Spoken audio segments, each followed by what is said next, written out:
money in our pocket. It's about passing Medicare for all.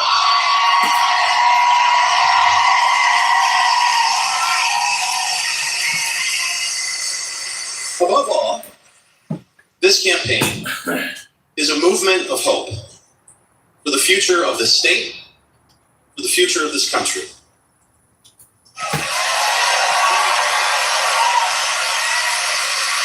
And every movement needs people. So if you've not yet found yourself doing the very important volunteer work to help Abdul get elected, to send Abdul to the United States Senate this November, we need you here. If you have not yet found yourself knocking a door, making a phone call, I need you to pull out your phone right now. And here's what you're going to do. You're going to text WIN. That's W-I-N. Exactly what we're going to do on August 4th.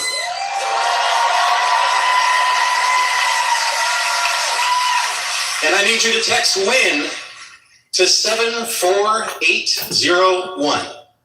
And I need you, 74801. Please sign up to volunteer. Please show up to do the work. Please be part of this movement for real. Help us send Abdul where he belongs, to the United States Senate this November.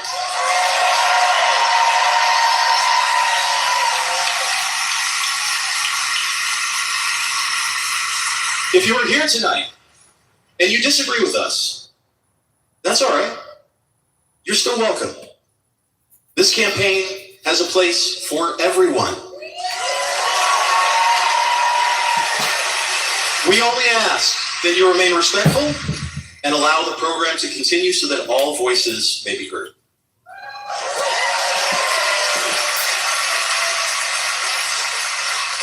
Now, with that said, are y'all ready for a show? All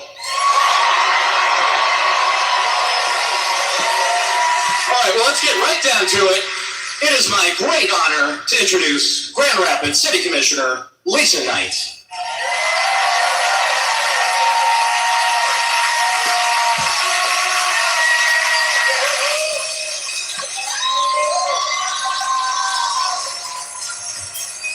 Somebody said keep it going, so I'm going to say, I was born by the river in a little tent. Oh, but like that river I've been running ever since. It's been a long time coming, but I know. Come on, y'all.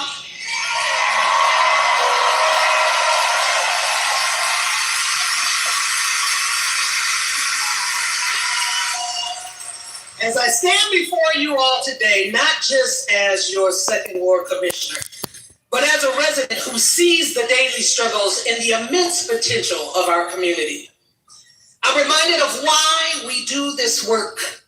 In the halls of local government, I've learned one fundamental truth.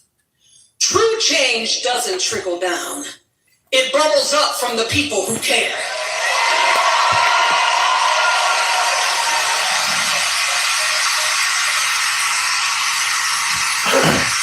It's the people who listen and the people who have the courage to speak truth to power. We are living through a cycle of progress that demands more than just our votes. It demands our voices.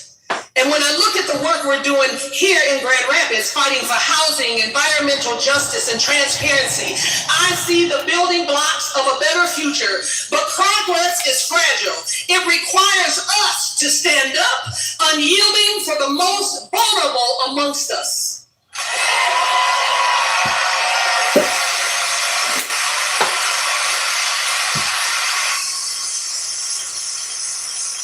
Dr. Martin Luther King taught us that injustice anywhere is a threat to justice everywhere. He reminded us that the time is always right to do what is right. Today, our democracy is being tested. We see the consequences of cruelty in the detention of our neighbors and the systemic barriers erected against our families. But if we are to honor the call for justice and mercy, we have to recognize that a safe space for all is not just a goal, it is a non-negotiable standard.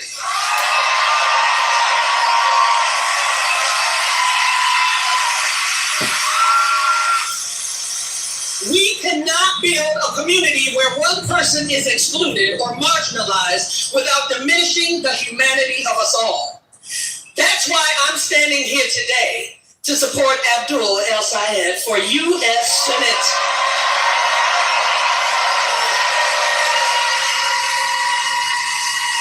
We need a leader who understands that the only way to build a real cycle of progress is by ensuring that everyone has a seat at the table. Abdul is not just a politician who waits for polls to tell him what to believe. He's a person who understands that true power comes from integrity,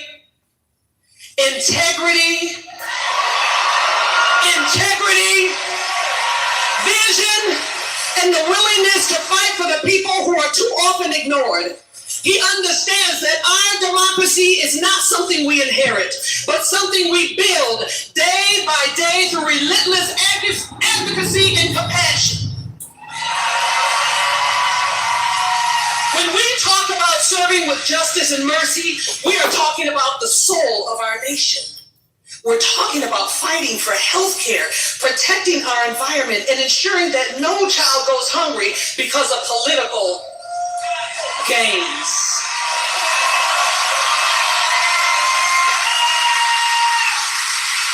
Abdul brings that same fire, that same unwavering commitment to the principles of equality and human dignity that we so desperately need in Washington. So I ask you, let us be the ones to break the cycle of apathy. Let us be the ones to protect our democratic institutions. Let us stand together with justice as our compass and mercy as our guide to send a leader to the Senate who will finally speak the truth for all of us. Let's work together and let's do this together. Come on.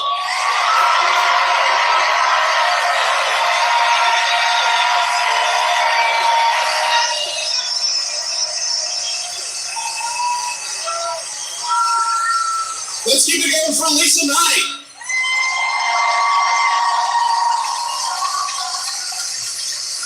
Next up, it is my great honor to introduce Grand Rapids City Commissioner Marshall Kilgore.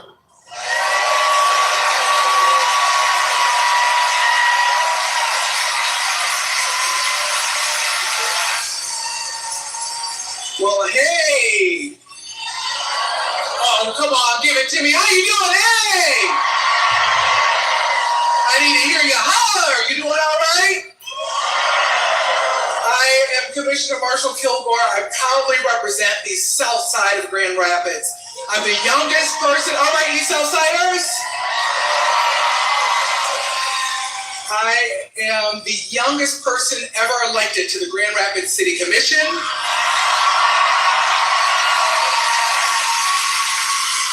And the first openly LGBTQ plus individual.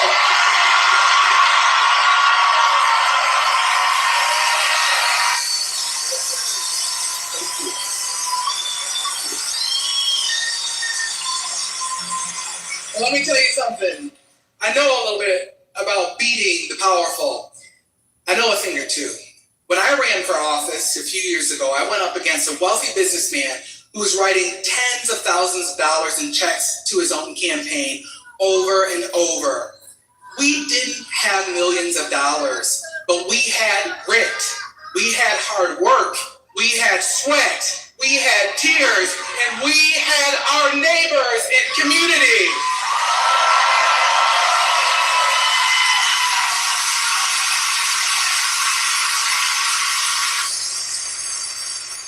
And we knocked on doors. We told the truth. We organized. We built a movement, much like I'm seeing here tonight. And when the votes were counted on my race, I won by nearly 60%.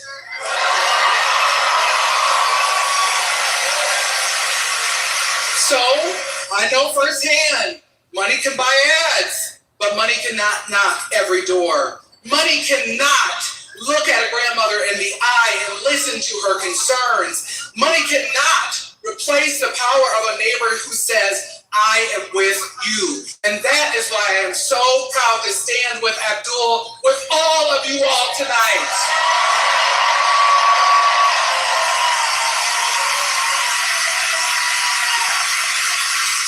Because while our competition is pouring tens of millions of dollars into this race, from outside interests and even foreign interests, Abdul is doing something much more powerful. He's meeting people where they are. He's listening. He's organizing and building a campaign by people, not billionaires.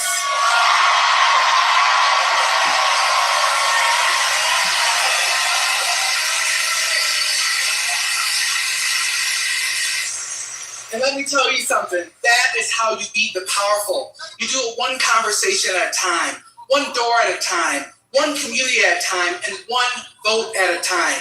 Because the people are not powerless. I represent the south side of Grand Rapids, a community filled with working families, Black families, immigrant families, young folks, and we are tired of being asked to wait.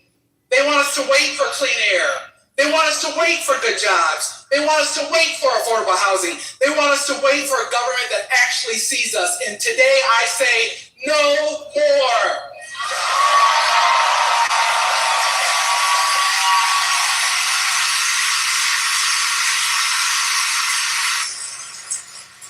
We need a partner in the United States Senate who understands the south side of Grand Rapids is not an afterthought. We need someone who understands that frontline communities are not campaign talking points. We need someone who will fight for the people who are too often ignored, too often overlooked, and too often told that their problems are simply too big to solve.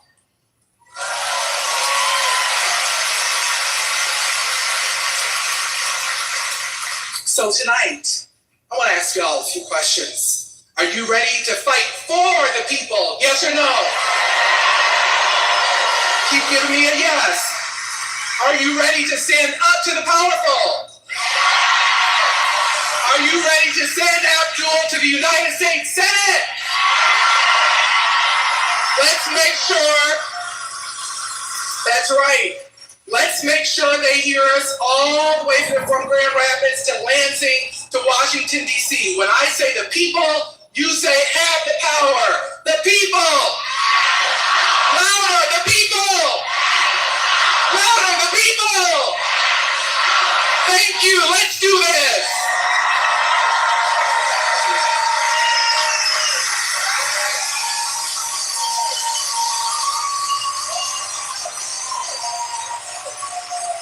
Let's keep going for Marshall.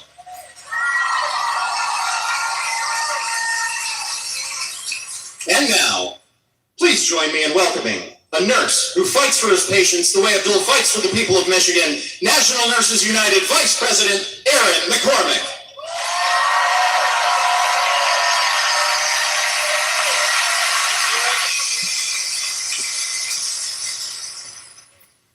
What's going on, Grand Rapids? I said, what's going on, Grand Rapids? Yeah. First, I want to thank our allies in the struggle, Commissioners Knight and Kilgore, Senator Bernie Sanders, Representative Alexandria, and our future United States Senator, Dr. Abdul El-Sayed. Yeah!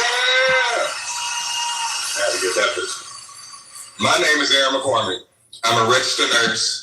I am the president of the Michigan Nurses Association, and I am proud to be the vice president of National Nurses United, the largest union of registered nurses in this country. And we're in this fight with you all, because it's not your fight, it's not my fight. It's our fight. Why? Because we know we're living through a billionaire-driven assault on working people. Billionaire and corporations have rigged our economic and political system against the people. For too long, everyday people have fallen further and further into financial stress. Healthcare costs keep rising. Energy bills keep going up. Let's not talk about groceries. Housing costs, wow. And while working families struggle, the rich keep getting richer. But I have news. It doesn't have to be that way. That's why National Nurses United released our vision for a healthy society. Not what billionaires want us to accept, but what the people deserve. Housing is a human right.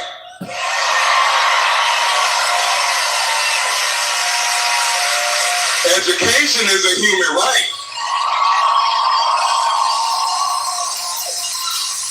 A union job with a living wage is a human right. And most importantly, something dear to my heart, healthcare is a human right.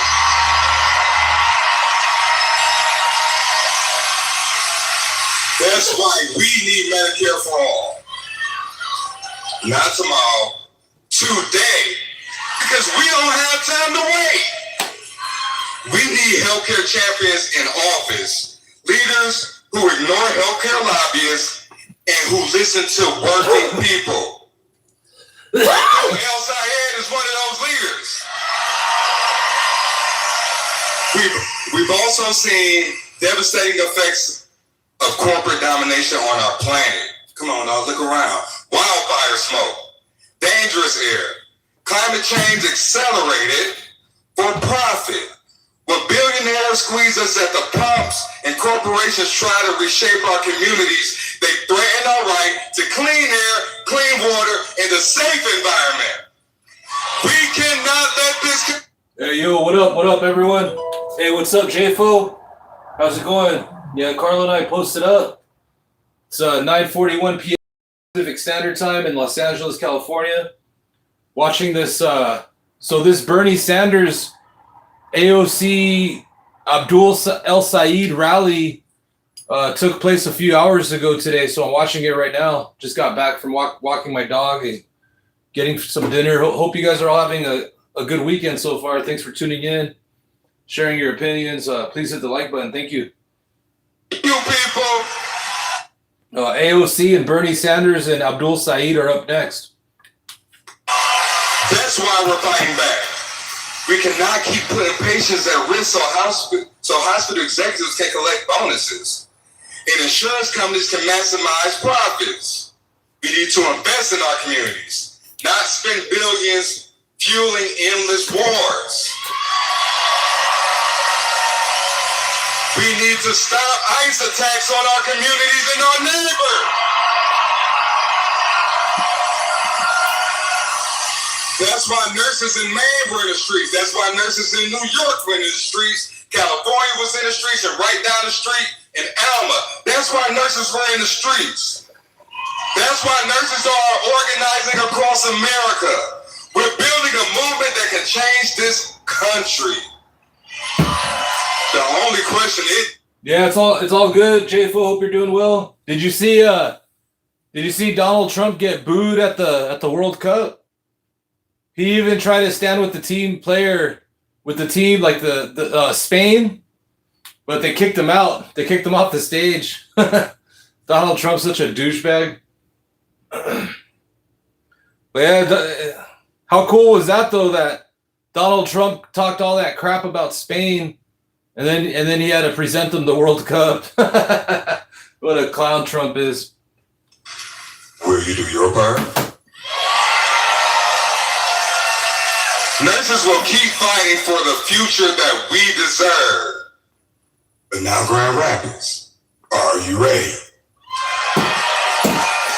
Our next speaker has never backed down from a fight for working people. She's taking on corporate power. She's fought for healthcare, workers' rights, economic justice.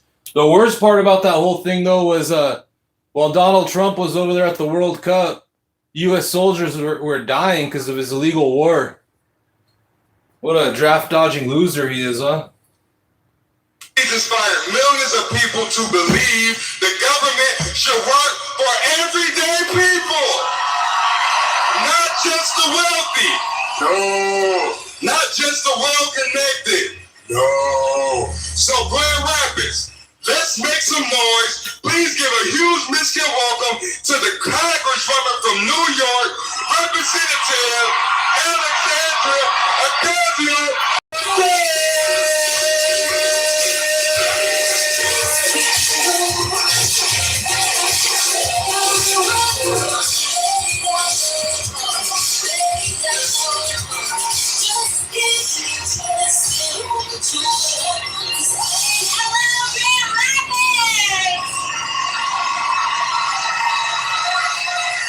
Are you all ready to change the world?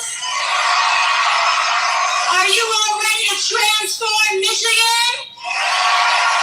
Are you all ready to elect Dr. Abdul El-Sayed to the United States Senate? Good evening, Grand Rapids. It is such a pleasure and a privilege to be here with all of you today. And I'm especially happy to be here with my dear friend and the next United States Senator from the great state of Michigan, Dr. Abdul El-Sayed.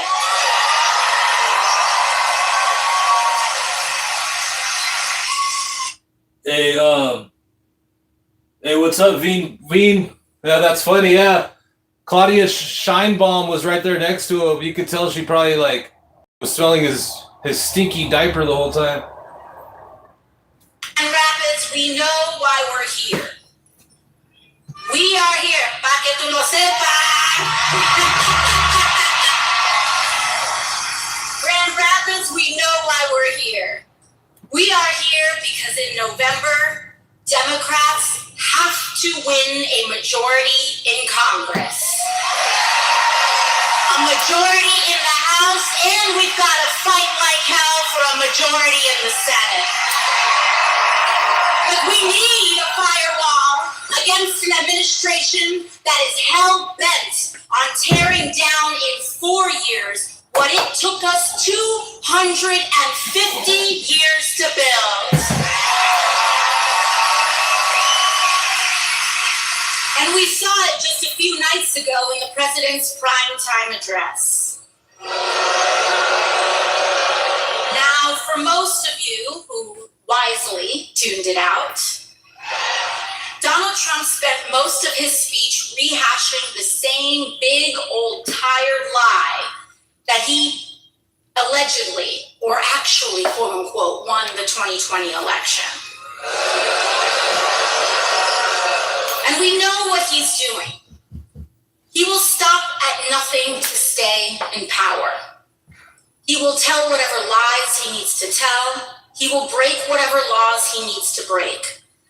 And if we do not take back the House and the Senate this fall, we're going to make it a whole lot easier for them and for him and his cronies to do that. So Michigan, we have no time to waste. The question is not if we need to win this majority. The question is, how do we win a durable majority in Congress?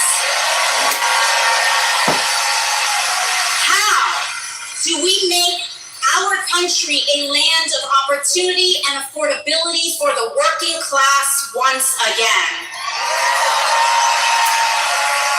And to answer that question, we have to look inward. We have to be willing to name the mistakes that got us in this mess in the first place.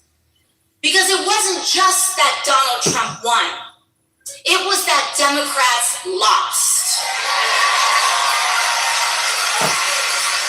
And the moment we are willing to admit and name some of the causes of that is the same moment that we can start turning the ship around and getting things right and getting our country back on track again. Because we, as Democrats, have a responsibility to win and to make working people's lives better.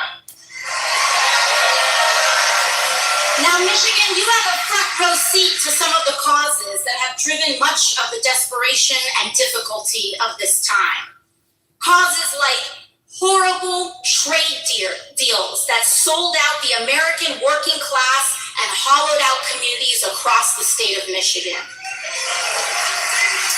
Another cause was record income inequality, exemplified in the Great Recession and spurred on by the unchecked greed of Wall Street.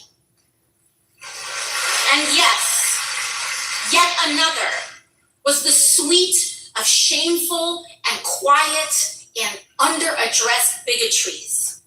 Racism, sexism, fear of our neighbor that seem to rear their head every time we get closer to bridging our differences. But Michigan, we're not going to allow that fear to define us anymore.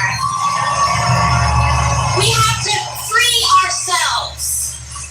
We have to free ourselves from that kind of desperate hatred and fear, because the only point of it is to get us to turn against one another so that we don't see who's actually fleecing our pockets in this country. It's the billionaires, it's Trump, it's the Epstein class. And if we're going to defeat them, if we're going to hold them responsible, if we're going to bring justice, and if we're going to put money in our pocket, we have a responsibility to dismantle the fear and suspicion against our neighbors everywhere we see it. It's the only way, Michigan. And there's more. Not only have all of these causes contributed to this moment, but the biggest that all of these are a part of as well is a system. Because both the Democratic Party and the Republican Party over decades have become completely enmeshed in a corrupt campaign finance system that has stopped serving working people. Our entire electoral system has become consumed by big money. And now, thanks to this administration and this corrupt Supreme Court, it is now worse than ever before. And instead of putting voters first, with little exception, Washington now elevates the desires of lobbyists and powerful corporations at the expense of all of us. And what does that mean in practice? It means a government by, and for the oligarchs.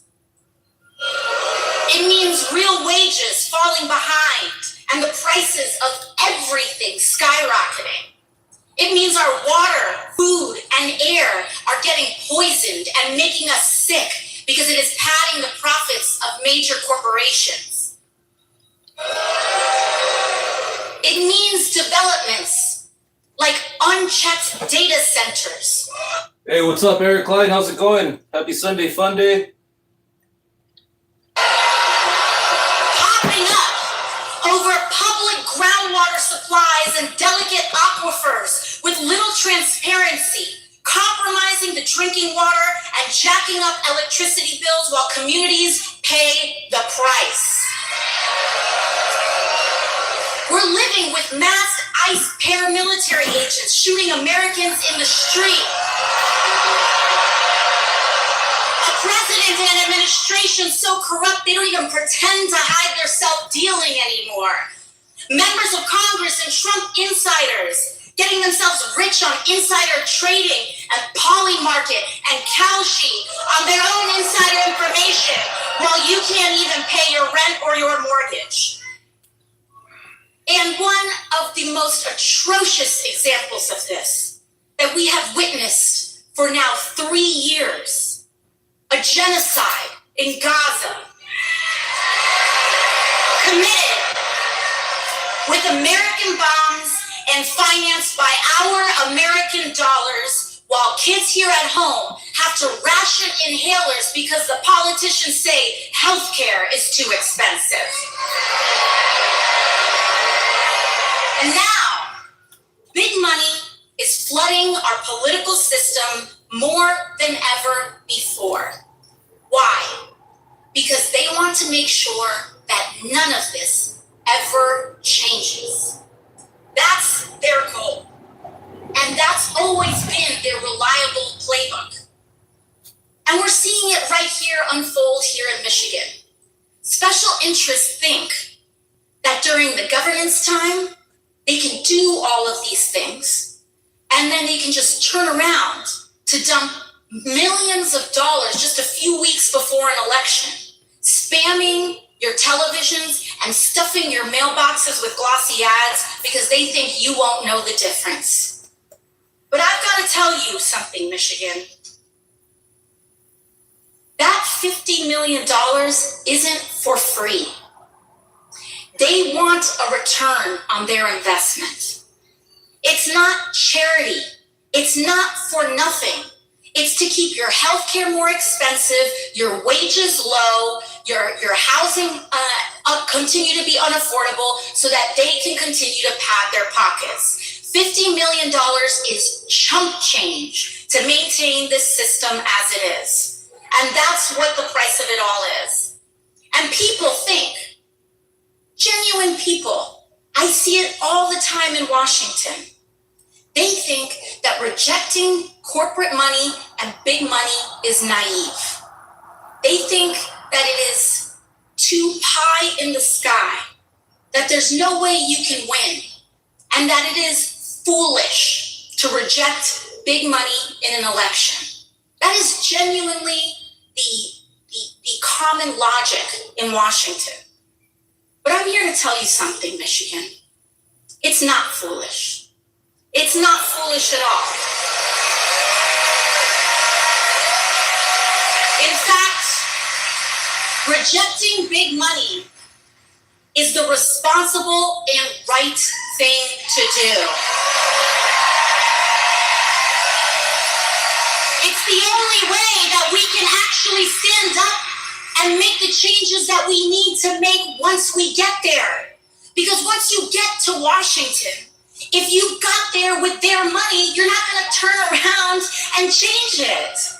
It is the most basic logic in the world. And I believe that Michiganders, Democrats, Republicans, and independents alike also believe that good leadership swings for the fences. Strong leadership gets big money out of our system. It takes on corruption that blocks common sense solutions to lift up working people. And it knows that in order to do that, it helps not to take their money in the first place.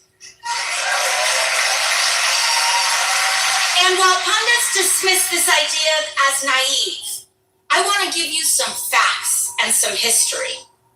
The last time Democrats won their largest majority since Watergate was in 2018.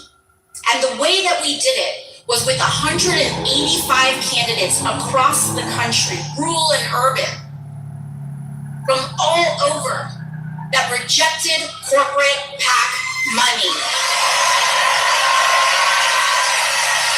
It's not naive, Grand Rapids, it's how we win a general election. And it's what you deserve. It's what the people of this country deserve. A government that answers to you first, to voters first, not a dollar first. And yes, compared to how things work today, a government that listens to you more than it listens to a lobbyist is revolutionary. It does seem like a radical departure from what we are experiencing today, and I admit that that's true. But it's the only way that we are going to get better as a country. Because you deserve Democrats that take on big companies, scamming you. You deserve Democrats who lower your bills. You deserve Democrats that put more money in your pocket. You deserve Democrats who fight corporate greed where we find it.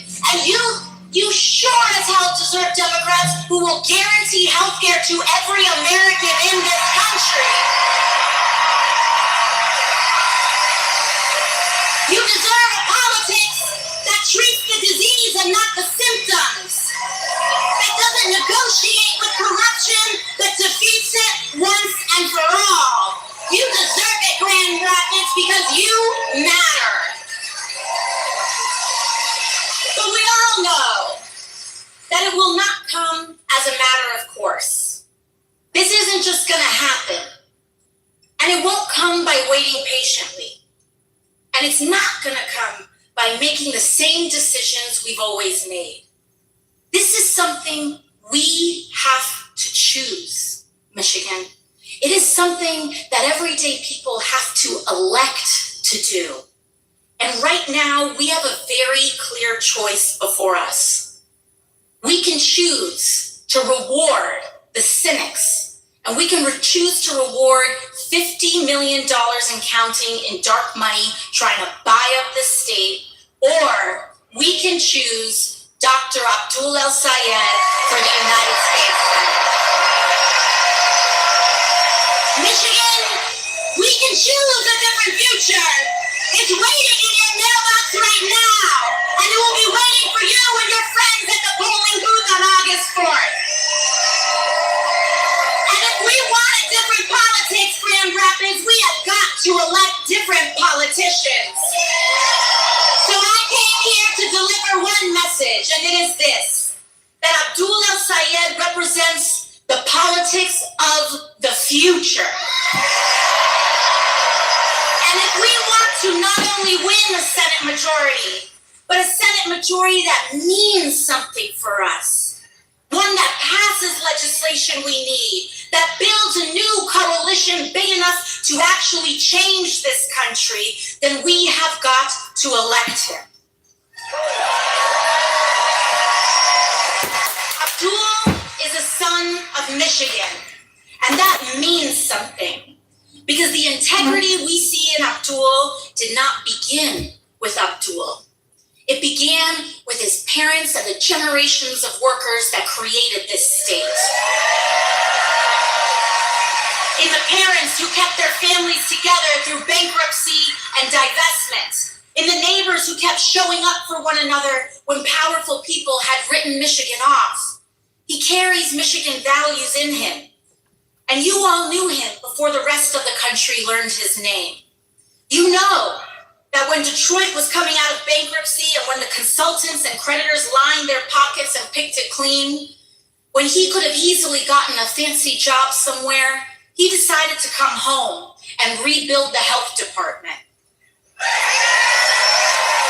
And you know that when kids couldn't see the blackboard, he wasted no time and he got them glasses. He has stood with working people across the state for years. And that is why he has earned the endorsement of the UAW.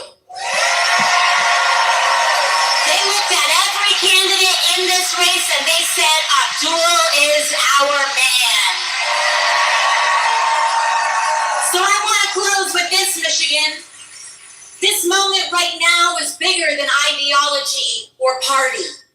Because we know that our issues right now are not really about left and right. They're about top and bottom. So when they ask you what the politics of the future look like, you tell them this. You tell them it looks like a doctor who answers to his people and not to his donors. It looks like Grand Rapids.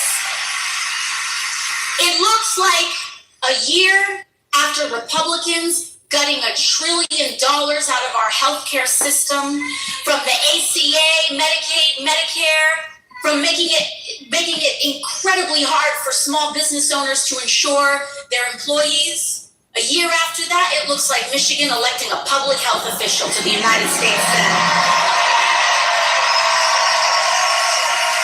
And when we send him, we're going to fight to improve and expand Medicare to every American, to get big money out of politics to stand with every worker in this union town fighting for a fair contract, and we are going to make sure that no child in Michigan ever drinks poison water ever again.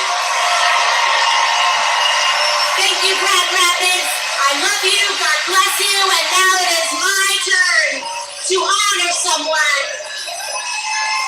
And introduce a man who has spent his life trying to bring us all together, Senator Bernie Sanders.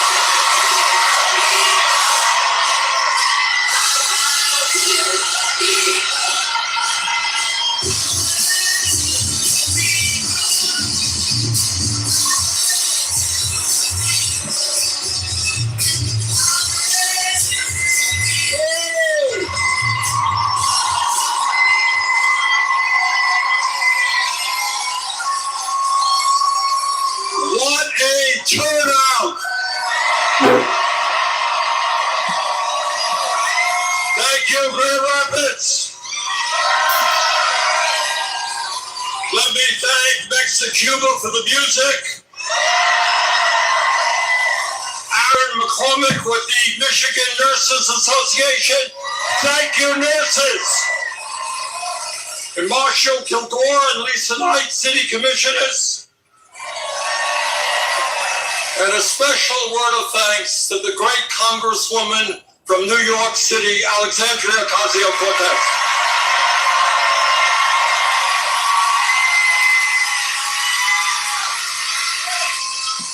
And thank all of you for coming out tonight to make sure that we elect Abdul al-Sayed as the next senator from the state of Michigan.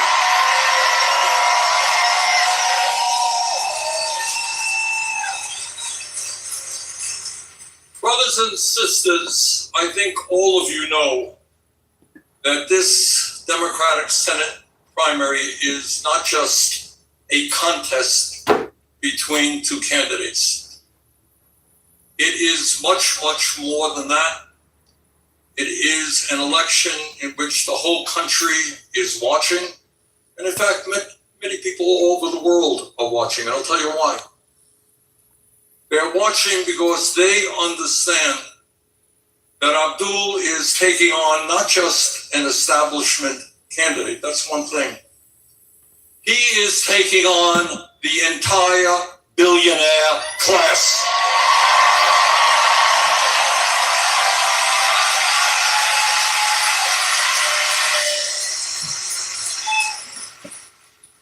And all over this country, at a time when we have never had so much concentration of wealth and power in the hands of the few. These guys own it all. Control the economy, control the media. And now, what they want to do is own the United States Senate as well. So what this election is about is whether the people of Michigan can stand up to the billionaire class and make it very clear they will not buy this election.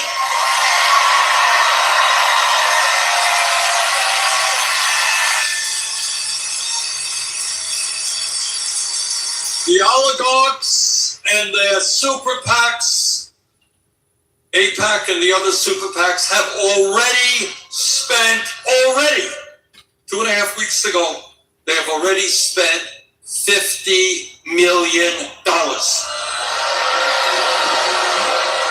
Airwaves are flooded with ads telling you how terrible Abdul is, etc., etc.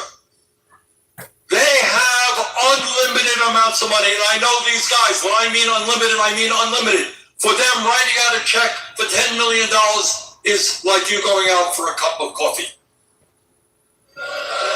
So they have the money, but we have something they don't have. We have the people.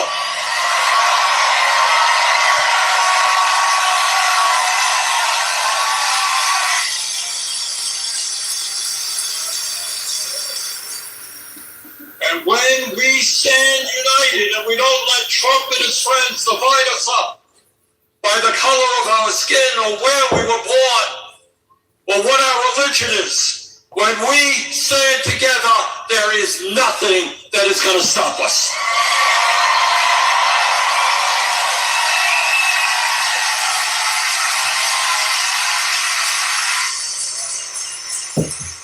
Now, I'm not a political historian, but I do know that right now, unbelievably, Abdul is being outspent 12-1.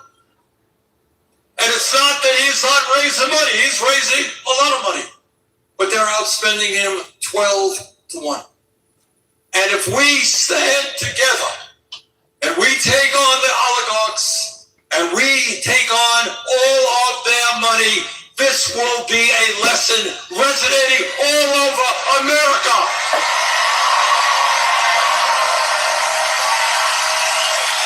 We can do it.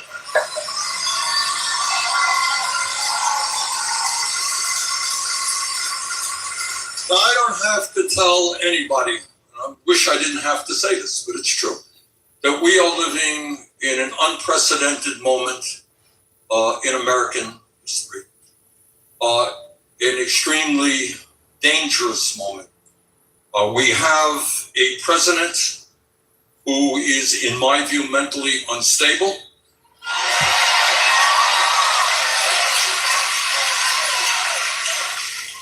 You know, Spain won the World Cup. I suspect he's going to double the tariff on Spain, but having won the World Cup, you know, that is the way he does policy. He is very dangerously an authoritarian who does not believe in democracy or the rule of law. He is a president who is a narcissist. And if he had his way, I expect that half of the buildings in America would be named after him. He is somebody who is a pathological liar. I mean, he may literally, this quite literally, not know the difference between truth and fiction. He is a kleptocrat who has increased his and his family's wealth by billions of dollars.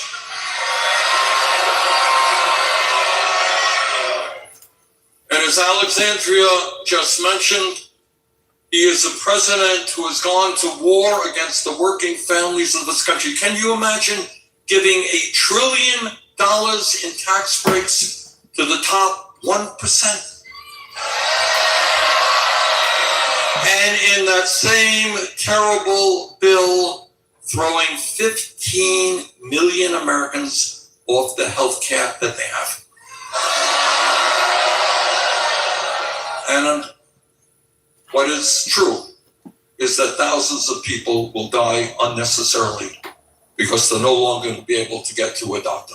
That is the president that we have. But what I will say is that all over this country, working families are rising up, not just because of Trump. They're rising up because they are sick and tired of establishment politics.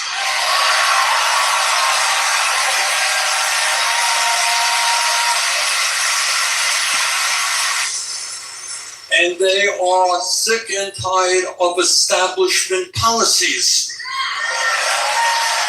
Because they know, and you don't need a PhD in economics to know this, they know that today we have an economy which has never ever done better for the 1%. While at the same time, in the richest country on earth, 60% of our people are living paycheck to paycheck. I grew up in a family that lived paycheck to paycheck. I expect that many of you are doing that right now. And what that means is every day waking up and saying, how am I going to afford to pay the rent? And what happens if my car breaks down? How do I get to work? Because I can't afford the $1,000 repair. But if I can't get to work, I lose my job. If I lose my job, what happens to my family? How am I going to afford health care for my kids? And what happens if my mom or dad get sick and they need money for prescription drugs? Can't afford that as well. And maybe, just maybe, after a lifetime of work, my wife and I would like to be able to retire with dignity, but we can't do that because we're spending all of our money trying to stay alive today.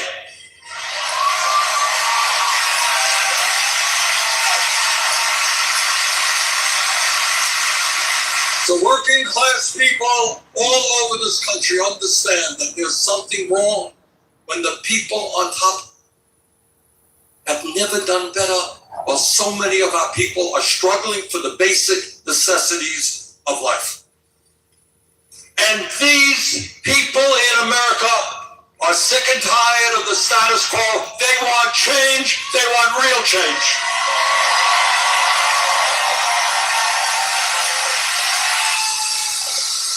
And I'll tell you what else people are sick and tired of. They are sick and tired of wealthy campaign contributors determining who the candidates of the Democratic Party will be.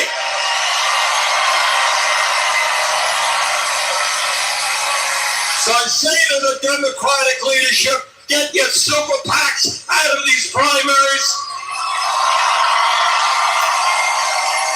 and let the people decide who their candidate will be.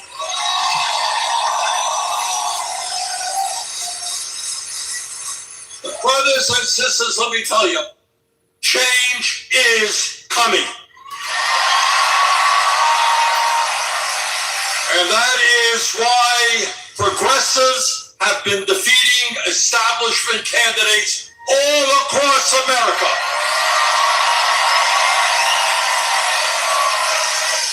We've taken on their money and we've beaten them.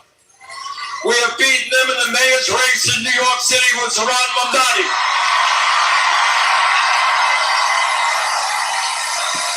We have beaten them in the mayor's race in Seattle, Washington. In Washington, D.C. We have won congressional elections and Democratic primaries in Arizona, Ohio, Pennsylvania, California, Montana, Colorado, New Jersey, and New York. And whether they like it or not, we're going to win here in Michigan.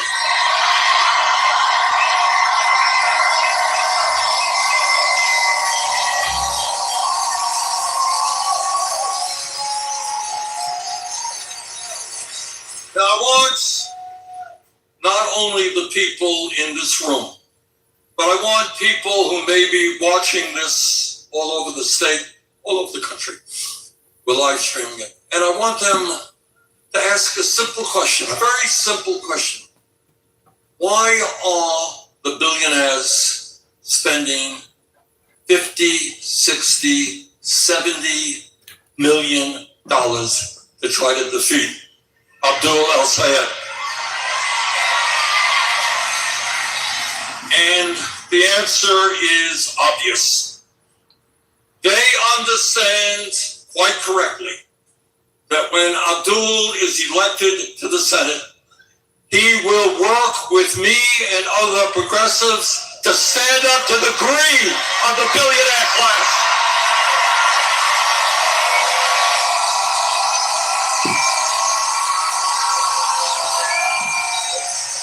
Hell yeah, what up, everyone? Bernie Sanders is the man. Hope you guys are having a good Sunday and had a good weekend. Thanks for tuning in. Please hit the like button. This is a rally that happened early, like a few hours ago, actually, in Michigan for Abdul for Senate. He will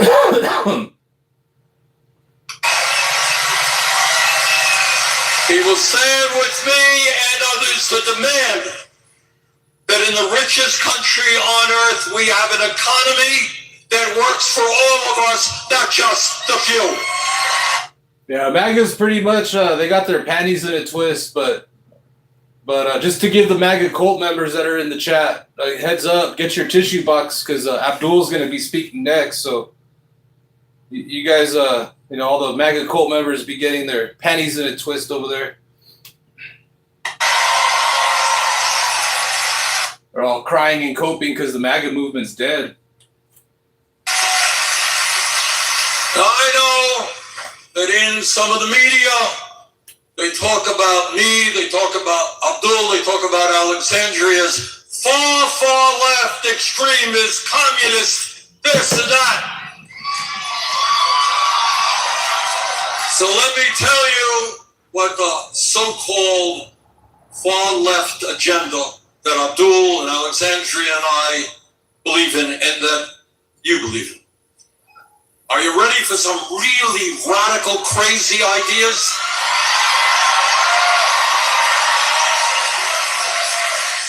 Abdul is a doctor. Yeah, MAGA's pretty much like people with 6 teeth defending people with 8 yachts. He understands that our current healthcare system is broken, it is dysfunctional, it is bureaucratic, it is wildly expensive. We are spending about twice as much per capita on healthcare as people all over the world, and yet we are the only major nation not to guarantee healthcare to all as a human right. All right, so you're ready for the radical idea? Abdul believes that healthcare should be guaranteed to every man, woman, and child.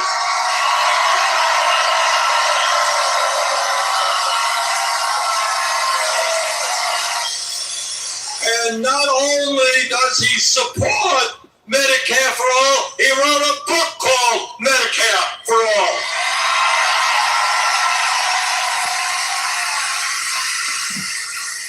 Hey, check it out, guys. I got a photo of Trump. Here's Trump. Here's Trump right here when he gets arrested for his war crimes and his crimes against humanity. It's going to be MAGA cult member's daddy right there in prison. In about 100 days, midterms, blue wave, baby. That'll be Gavin Newsom putting the cuffs on Trump right there and throwing him in prison. And then we're going to go clean up all the red states, bring back law and order, and assign all the MAGA cult members with their un-American activities to 40 hours of community service. And Abdul also understands that the economy today is rigged, and that we have more income and wealth inequality than we've ever had in the history of this country. You know, you remember when we were all in school, we read about the Gilded Age. Remember that? That was Rockefeller and J.P. Morgan and Carnegie and those guys. Remember that? They were incredibly rich, incredibly rich.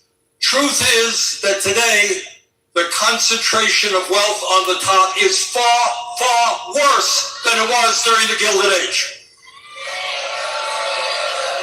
What Abdul and I and you understand is that it is not acceptable that today the top 1% owns more wealth than the bottom 93%. And let me tell you something that is even crazier. Right now, you got one man, Mr. Elon Musk.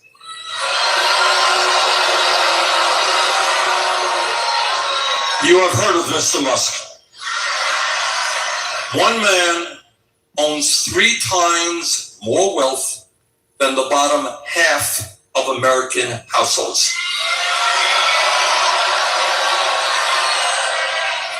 And that is a disgrace. That is obscene. That is unacceptable. And Abdul and I are going to change that.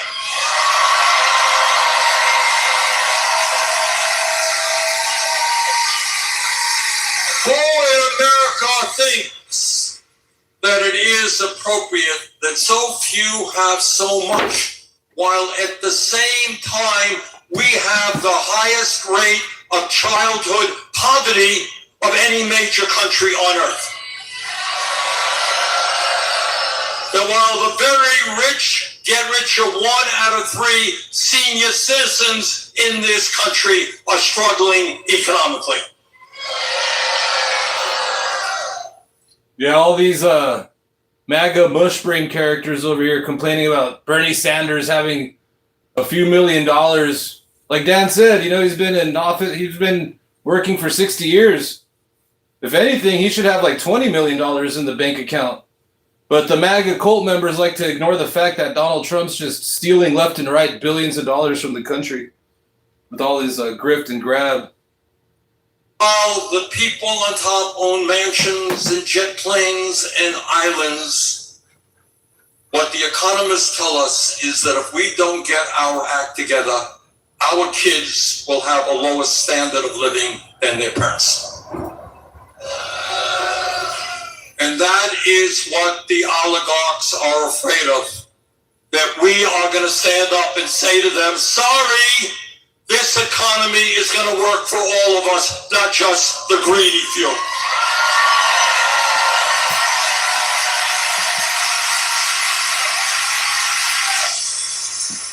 And unlike the President of the United States, who thinks that climate change is a hoax, Abdul understands that climate change is an existential threat to our planet. And I don't have to tell the people of Grand Rapids and Detroit or Michigan, you've been breathing that filthy air from the forest fires. And Abdul understands that we can create millions of good-paying union jobs by transforming our energy system away from fossil fuel to energy efficiency and sustainable energy.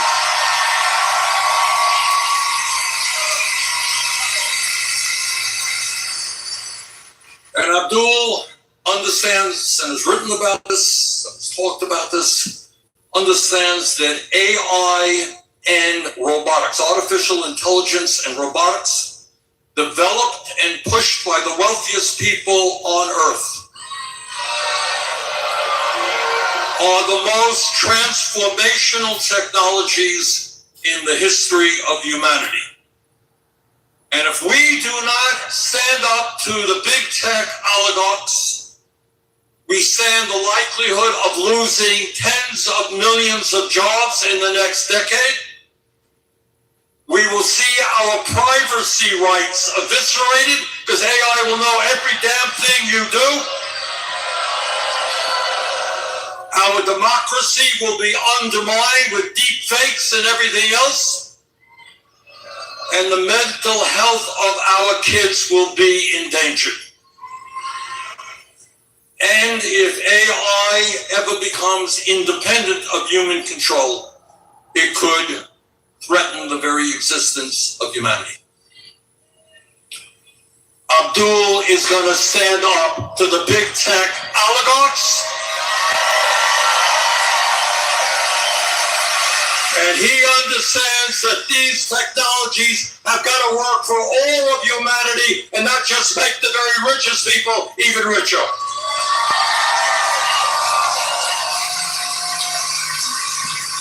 And Abdul understands that in the richest country on earth, we should have the best educational system on earth.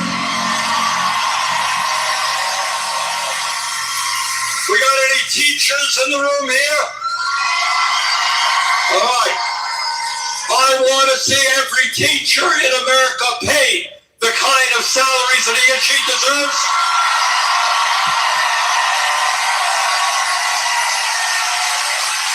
In New York City, Mayor Mondani is making childcare free and universal. We got to do that all over the country. And in a competitive global economy, we got to make public colleges, universities, medical schools, nursing schools tuition free.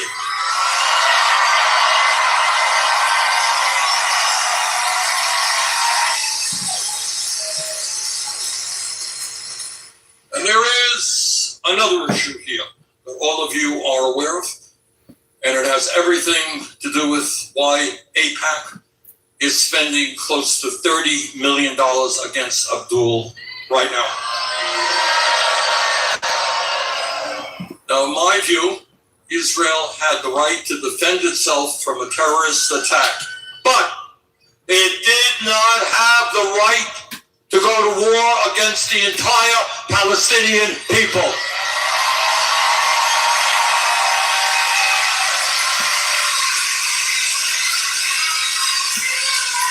It did not have the right to kill 73,000 Palestinians, most of whom were women, children, and the elderly. It did not have the right to injure and wound over 173,000. It did not have the right to destroy virtually the entire infrastructure of Gaza, the schools, the health facilities, the water systems, the wastewater plants, the electric grid. It did not have the right to damage or destroy, if you can believe it, 92% of the housing units in Gaza. In other words, Israel did not have the right to commit genocide.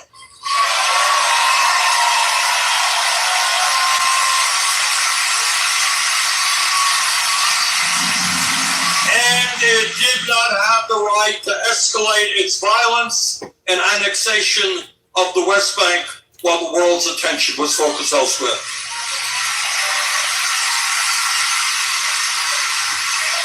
What Abdul understands, what the vast majority of the American people understand, what I understand, is that we must not give one nickel more of U.S. taxpayers to the extremist government in Israel. Not another nickel.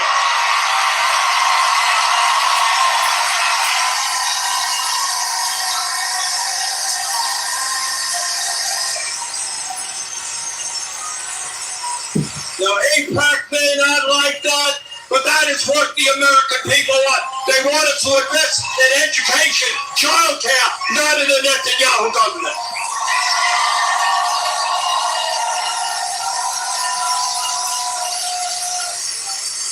Now, brothers and sisters, the entire country is watching this election, so there's an enormous responsibility on your shoulders. And again, I don't know, I honestly don't know whether any candidate running for a Senate seat who has outspent at least 12-1 has won an election. That's unbelievable.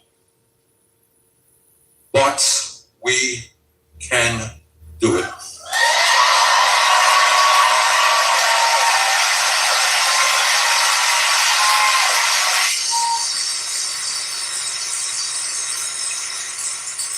They got unlimited money, but if we mobilize our people, and I have honestly seen this, I've seen this in New York City when Mamdani won, there were 100,000 people knocking on doors. I've seen it in Colorado, we've seen it in New Jersey, we've seen it all over this country. They got the money. But when our people are on the phone talking to their neighbors, going to the polls, bringing their friends to the polls, we win. So that is what this election boils down to. It boils down to money and oligarchy versus democracy and the people. So tonight I am asking all of you to do everything you can in the next 2.5 weeks to make certain that Abdul El-Sayed is the next U.S. Senator from Michigan.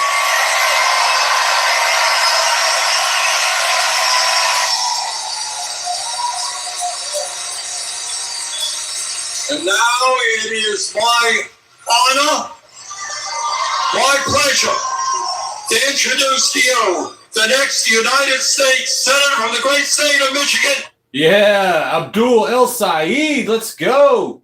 What up, homies? What up, YouTubeville? Abdul Saeed's about to pull up to the podium. He has one of the best walk-up. Behind Bernie Sanders, he's got the second best walk-up song of all the politicians. But yeah, MAGA cult members, grab your tissues because you guys are about to let out a lot of MAGA tears because Abdul Saeed's about to lay down the facts and the law. But yeah, watch all the MAGA cult members come out of the woodworks with their racism. with their Muslim rhetoric. Help, Syed!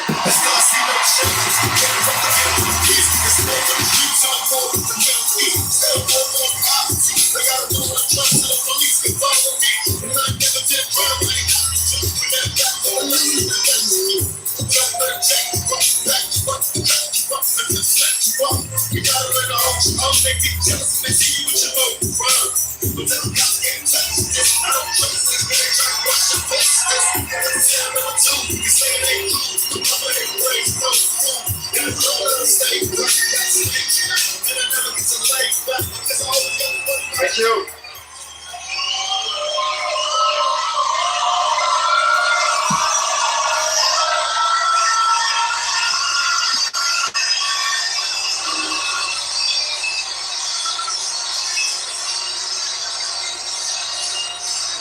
Y'all too kind.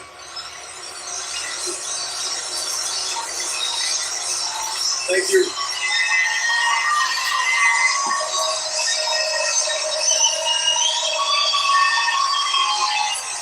Thank you.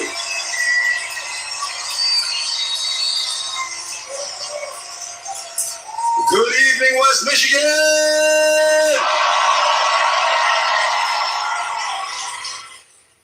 2,768 of you showed up tonight on a Sunday night to stand for our democracy.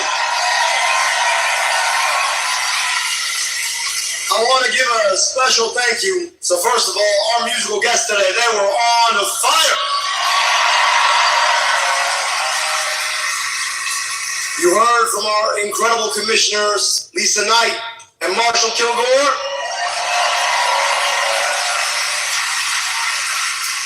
Presidents of the Michigan Nurses Association, Aaron McCormick.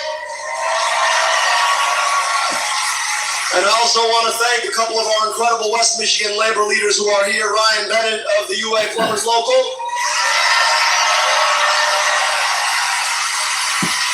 Courtney Phillips of the UFCW.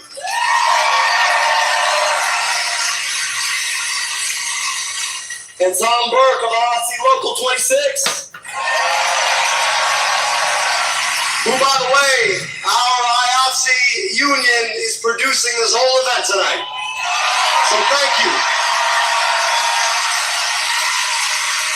If you want it done right, you want it done well, get yourself a union.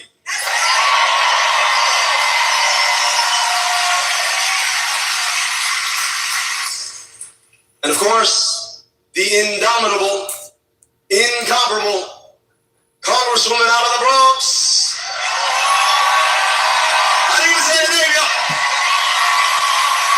Congresswoman Alexandria Ocasio-Cortez.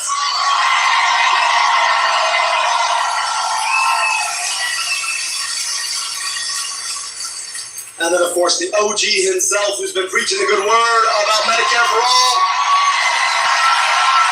Our Senator, Bernie Sanders.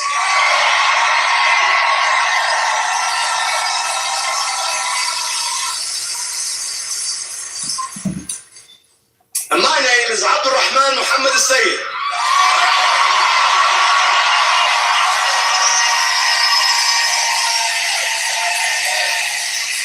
They tell me I'm unelectable. They tell me I shouldn't have run for office. They tell me there's no way I can win. But they ain't been to West Michigan.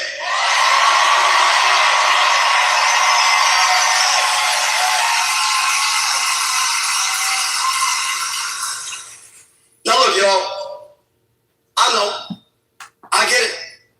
A lot of Democrats wringing their hands. They tell you they're so worried I can't win. Let me tell you what they're really worried about. They're worried that I will win.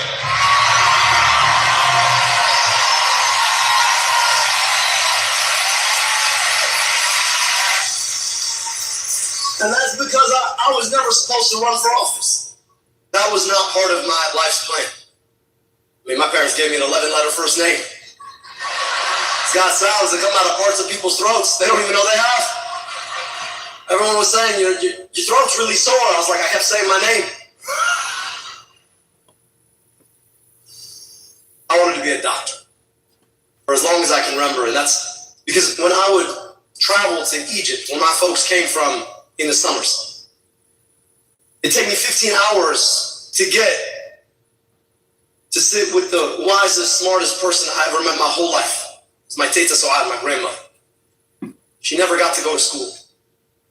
9th of 14, born and raised in a time, in a place where girls like her didn't get that opportunity, however brilliant they clearly were.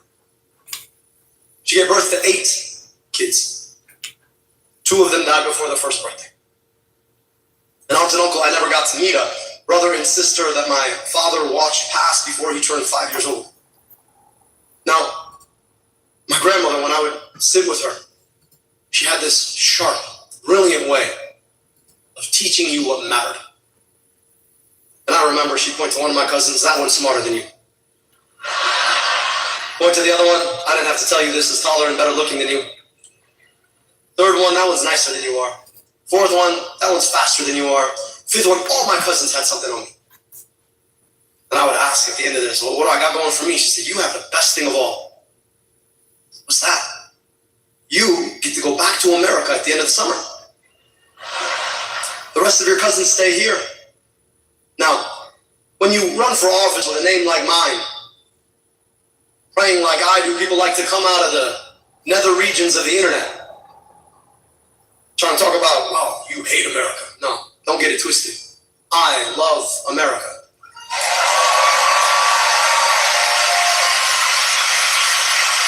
I know exactly what America gave to me. I know what my life would have been but for America. But I also love America enough to be honest with America. Because I would go 15 hours to Egypt and cross a 10-year life expectancy gap. I didn't have to go 15 hours. I could go 15 minutes from where I grew up, north or south, and I'd cross the same 10-year life expectancy gap. Kids whose families have been here far longer than mine never got the opportunities I got. I love America enough to demand that America be America for all of her kids.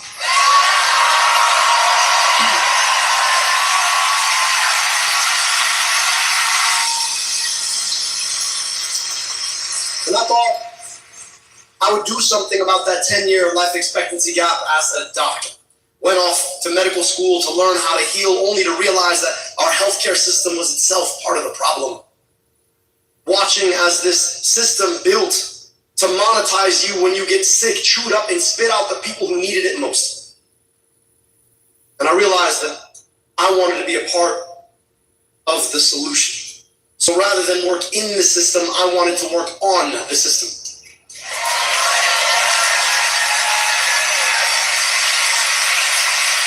So when I graduated medical school, and yes, I really did graduate medical school,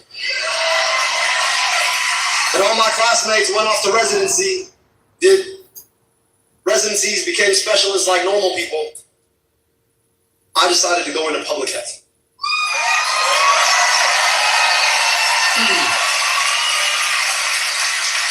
You know, if you breathe the air at all, or you've gotten the report from a local toilet about the current circumstances and cyclosporiasis, I think we all could use a little bit more public health right now.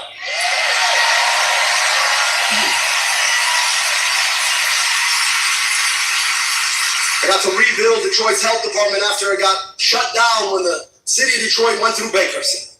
Forced to shut down a 185-year-old health department in a city with a higher infant mortality rate than my father's native Egypt. Across my work leading Detroit's Department of Health, Wayne County's Department of Health, Human and Veteran Services, we thought outside the box about what public health could be. When we found out that 30% of our kids would test positive for vision deficits and come back testing positive again next year, we realized we could do something about it. We put optometrists in vans outside of schools so we could guarantee every child a free pair of glasses who needed them.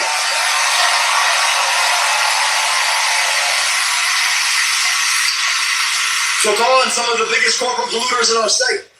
Now, if you were to drive south to Ohio, not that I recommend anybody do that, but you might cross southwest Detroit, you might come upon this skeleton city with all this smoke. That's Marathon Petroleum.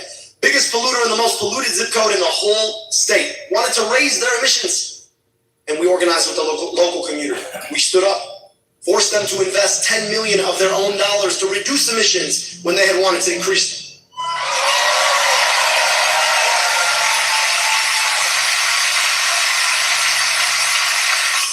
After Flint, we had every school, daycare, and Head Start tested for lead in the water. You'll never believe it. First 68 schools we tested, 19 tested positive for lead. We put air quality monitors all over Wayne County. Put Narcan in vending machines for free in 100 different locations. We built a program to provide free health insurance for new small businesses. And when we found out that our county ranked number 8 for medical debt nationwide, and that we could eliminate it for a penny on the dollar, guess what we did? We set aside $7 million to erase up to $700 million of medical debt for 300,000 people. Biggest medical debt erasure in Michigan state history. And I'm never going to forget that day sitting in my office in downtown Detroit when this administration decided to freeze federal funds. I'm busy trying to figure out how to make sure the next round of WIC checks go out so we can keep putting food on the table for moms and babies. Trying to figure out how to make sure that people can meet their appointment at a federally qualified health center. Make sure people get vaccines. And I get a notification on my phone that day that after his long career, our current U.S. Senator, Gary Peters, was retiring. And I thought to myself, isn't it past time that we got a U.S. Senator willing to fight for something?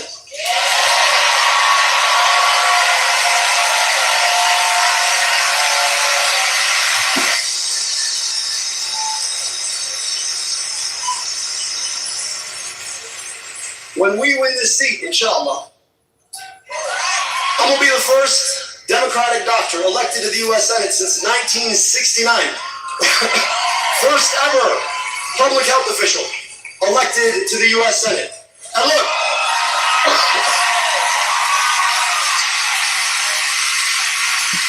if you've ever wondered why the guy who runs health for this administration works out in jeans, I think we all probably could agree we need a public health senator right about now.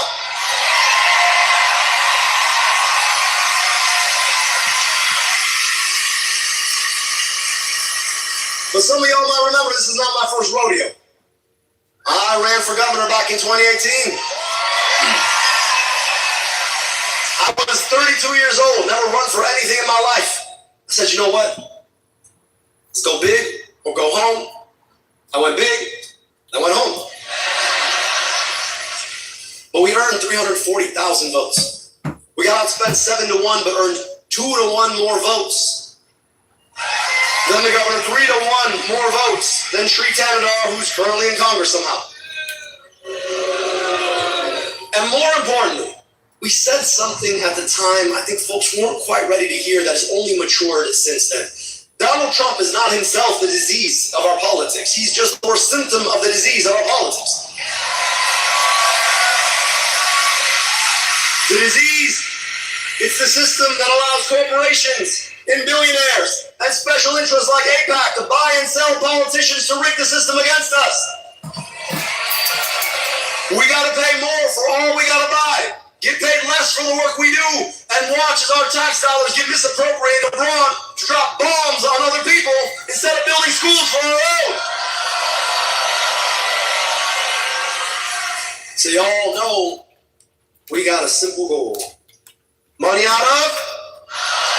Money in your? Medicare for? Let the folks in Washington, D.C. spend $50 million hear you. Money out of? Money in your? Medicare for? Let's talk about what that means. It's a crazy thing that in the year of our Lord, 2026, I'm the only candidate running for U.S. Senate who's never taken a dime from a corporation to run a campaign and never will.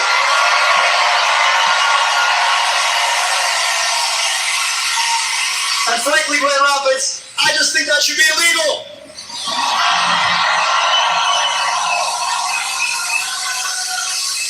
Because ask yourself this.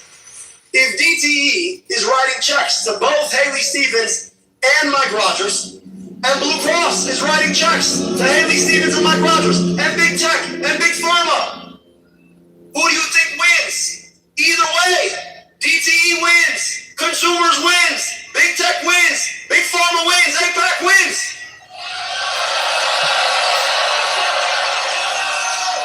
And I think it's high past time that you all win.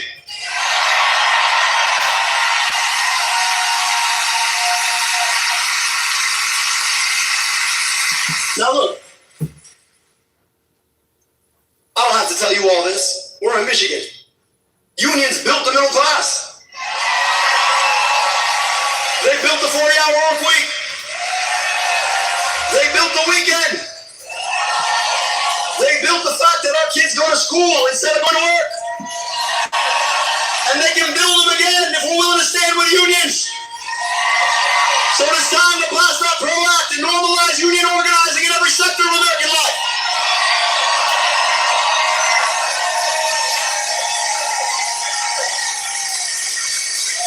And I don't have to tell you all this, but look, it is no coincidence that we live in a time with historically low union participation and the economy spitting out billionaires left and right.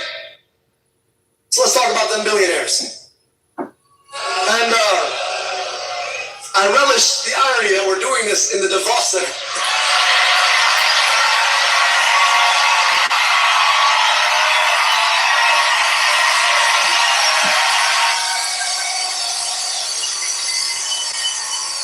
So look,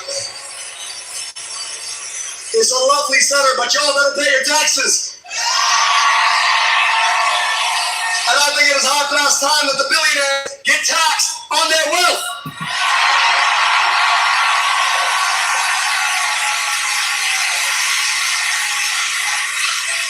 And then let's talk about the fact that we are paying more and more for less and less every single place we turn. It is because those very same corporations charging us more get to rig the system by buying politicians so that they do their bidding instead of ours.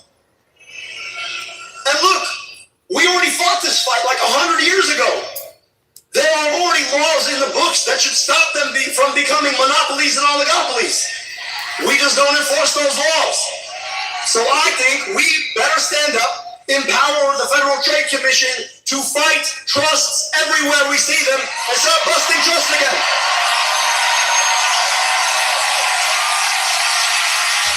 You don't get to have a monopoly. I'm so sorry. And then I don't know about you all, but when I pay my taxes, I'm not thinking, damn, I can't wait for Israel to get another tank. I can't wait for Egypt to get another bomb. I pay my taxes so kids get schools and kids get health care. We finally paved those roads. So we are going to end the era where we send unconditional military aid to foreign governments. And that means Israel, and it means Egypt, and it means Pakistan and Jordan and UAE and Qatar. Our money should stay here in Michigan to build schools in Michigan, to build healthcare in Michigan, to pave roads in Michigan. It's not that hard. Now look, I say that and everybody's like, it must be because he hates certain people. I don't hate anybody. I love and revere Judaism and the Jewish people. Beautiful faith, beautiful culture, beautiful tradition, beautiful history. And I love and revere Palestinians and their culture and their history.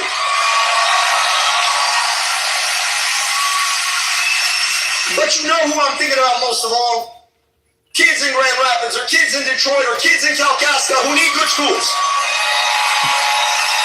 So excuse me if I don't want to send their money to a foreign government to foreclose on Palestinian rights and do genocide and apartheid. I want to keep it here.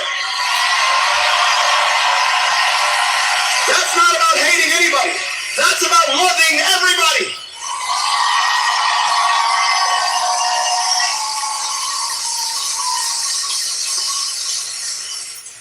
Now look, I'm proud of the work we did on medical debt, really am. But like, medical debt shouldn't exist. Shouldn't be a thing. $225 billion worth, affecting a third of Michiganders. And here's the crazy thing. I don't know if you caught what I said earlier, but you can eliminate medical debt for a penny on the dollar. A penny on the dollar. So y'all doing the math, $225 billion. That's about 2 Hey, what's up, Captain Homer? Says ignorance and bigotry go hand in hand. Oh yeah, for sure. Like somebody said once in the comment, they said that like all MAGAs aren't racist, but all racists are MAGAs. So, you know, that just goes to show you that all these, what Donald Trump said, he loves the uneducated and the uneducated love him. It's because all the MAGA cult members are very low IQ. I mean, if they weren't so low IQ, if they weren't low IQ, you know, they wouldn't be bigots and racists. $1 billion to eliminate all the medical debt. And you know, it's interesting. They're spending $52 million on this race, okay? And y'all ever heard of a quid pro quo? Well, the quid is the $52 million. $30 million of that is coming from APAC. And the individual benefiting from most of that money just gave the pro quo, which of course was to vote to send $3.3 billion of your tax dollars to a foreign government. Now look, let's just go back and follow the math. For that same amount of money, you could have eliminated the whole medical debt in the whole United States. I don't know about you all. I don't want to send my money to kill other people. I want to eliminate the medical debt in America.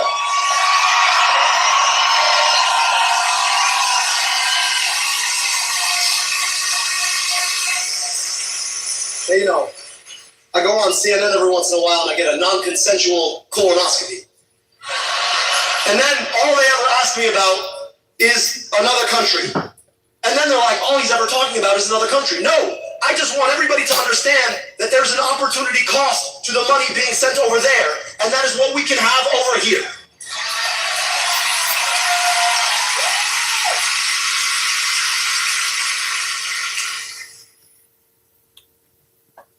And finally, the most important thing we can do to guarantee that nobody ever falls into medical debt again is to finally meet the unmet promise of America and to guarantee every single American health care through Medicare for all.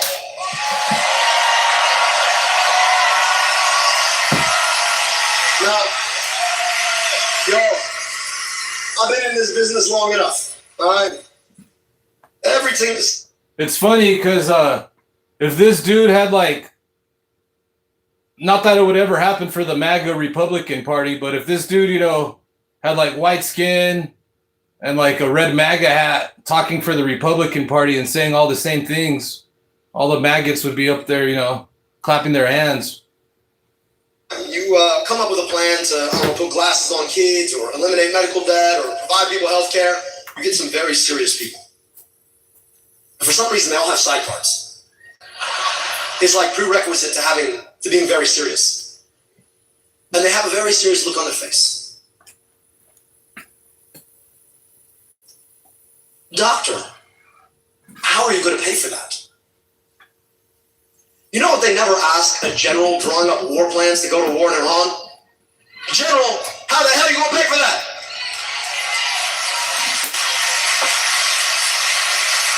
So, we find ourselves in this on-again, off-again war we've been fighting to the tune of, what, $500 billion? At the behest of the Prime Minister of a foreign government?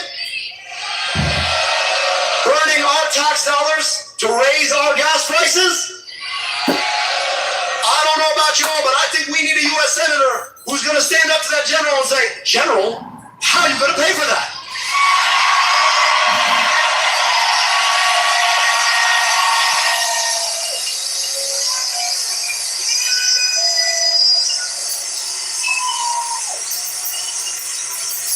Well, I got a sidebar, y'all. Take me seriously. Progressive politics, Republican hair.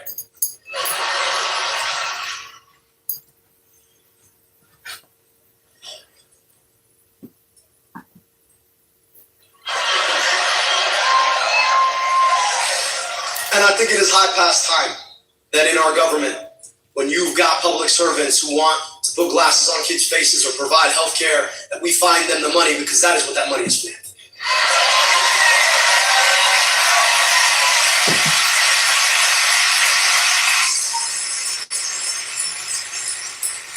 And then there's the matter of the 500. Hey, what up, Diane? All right, take care. I hope you have a good rest of your night.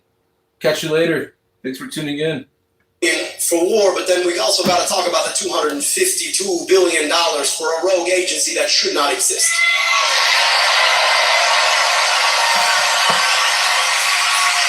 I traveled to Minneapolis at the height of Project Metro Surge. I wanted to see for myself what it looks like when our government weaponizes itself against a city in our own country. What I saw is harrowing. But I got... Oh, yeah, for sure. Aloha, Kitty. Yeah, whenever there's like Ilhan Omar or like Abdul or AOC or Gavin Newsom, forget what other people there are, but yeah, the MAGA cult members come out of the woodworks. I think it was January and it was -2 degrees outside, and I thought to myself, this has nothing to do with the southern border. Frankly, it has nothing to do with immigration either. ICE has nothing to do with immigration.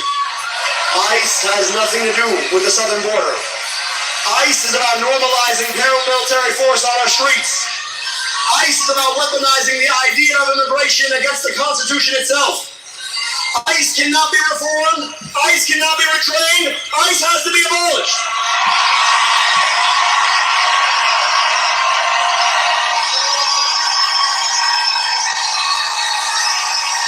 You're not getting another dime more money. Not one more dime. Not one more. And I think we owe it to the American public to have a fulsome investigation of all the laws that were broken. And a fulsome understanding of why they were broken. And anyone who broke the law ought to be held accountable to the law. Because the law of this land is the Constitution, and you will not rip up the Constitution over immigration.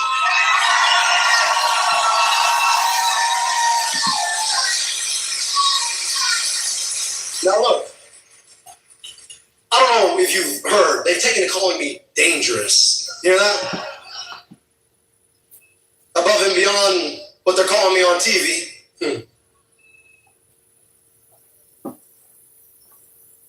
Now, I don't know. So you know what makes me like this guy even more is how strong he is. Cause check it out. So like we're in this chat room right here, right? All interacting. We've got like maybe like 200 to 300 people in here. But in those 200 to 300 people, there's just so many like maggots out there, you know, just sharing their 2 cents of their bigotry and hatred.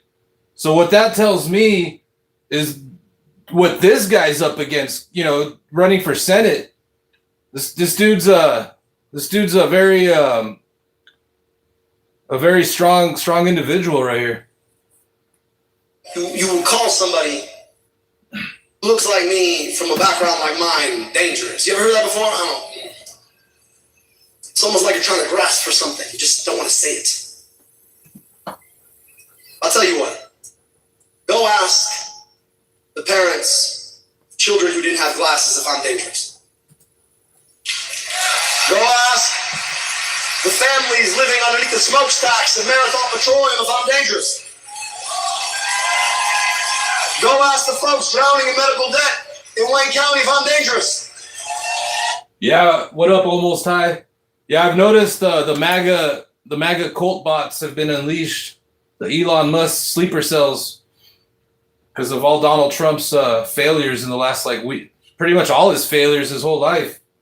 But, you know, with his illegal war and his ICE murders, his Gestapo goons murdering innocent working people on the streets, him blowing up children's schools on Iran and bridges and water plants, and Donald Trump's over there taking water away from 10 million people.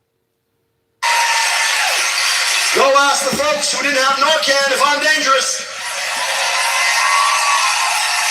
I'm not dangerous if you're someone who needs government to work for you.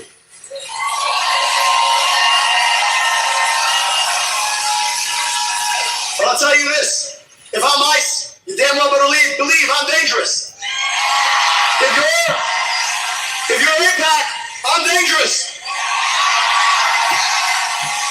If you're Blue Cross Blue Shield, I'm dangerous. If you're DTE or consumers, you damn well better know I'm gonna be dangerous. If you're Chuck Schumer, trading politicians like trading cards, I'm dangerous. If you think you can control the people, I am dangerous.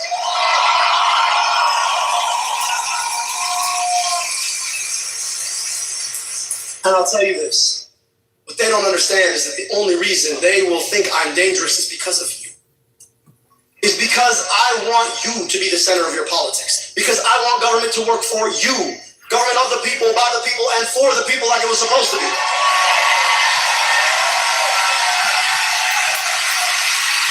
So go on ahead, call me dangerous. If you're one of those folks trying to make government work for you and you're a corporation, I'm dangerous. But if you're one of those people who needs government working for you, I aim to be the best friend you've had.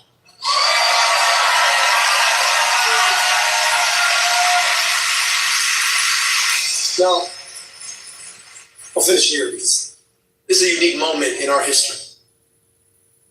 Earlier this month, we commemorated the 250th anniversary of our country. And it's a moment for reflection. I told you I love America. I know what America did for me. Incredible public schools. Got to go to an incredible public university. I got my medical education paid for by a public agency in the NIH. I got vaccinated against diseases that killed an aunt and uncle I never got to meet. I know what America can do. And at the same time, it's impossible not to reflect on the worst moments of those 250 years as well. Founded on the removal of native peoples. A 3/5 compromise that compromised with the evil of slavery. The fact that for the longest, women had no rights in our democracy.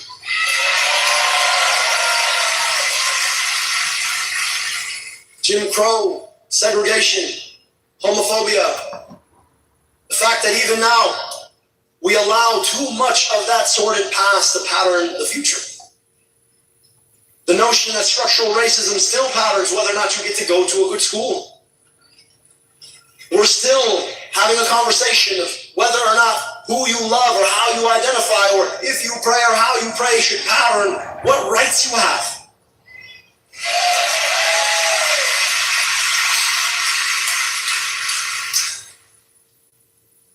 But for as many of the evils that we've seen in the past, I want you to reflect on what this country does better than anyone else. It's that we correct. We have the ability to look our worst moments in the eye and say that we're better than that. And that we can fix it. And often we do.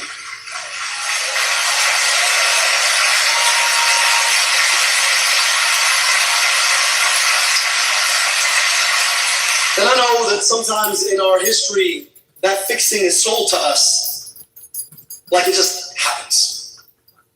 It just corrects on its own. But I want you to live in the history of that correcting with the people who did it. Started out as a small group, told by everybody around them that the fight that they were taking on was impossible, that they shouldn't even try. Called heretics. Told that they'd never succeed. And slowly but surely, they preached the truth that they knew. In rooms small, and then in bigger ones, to more people, whose hearts inclined to that truth even if they hadn't heard it yet. People coming together to take on that fight together, to do the work of correcting together, to use the process of democracy together, to ultimately make a truth and render it into the laws of our country when in the past it had been just a glaring error. And right now is a time for correcting.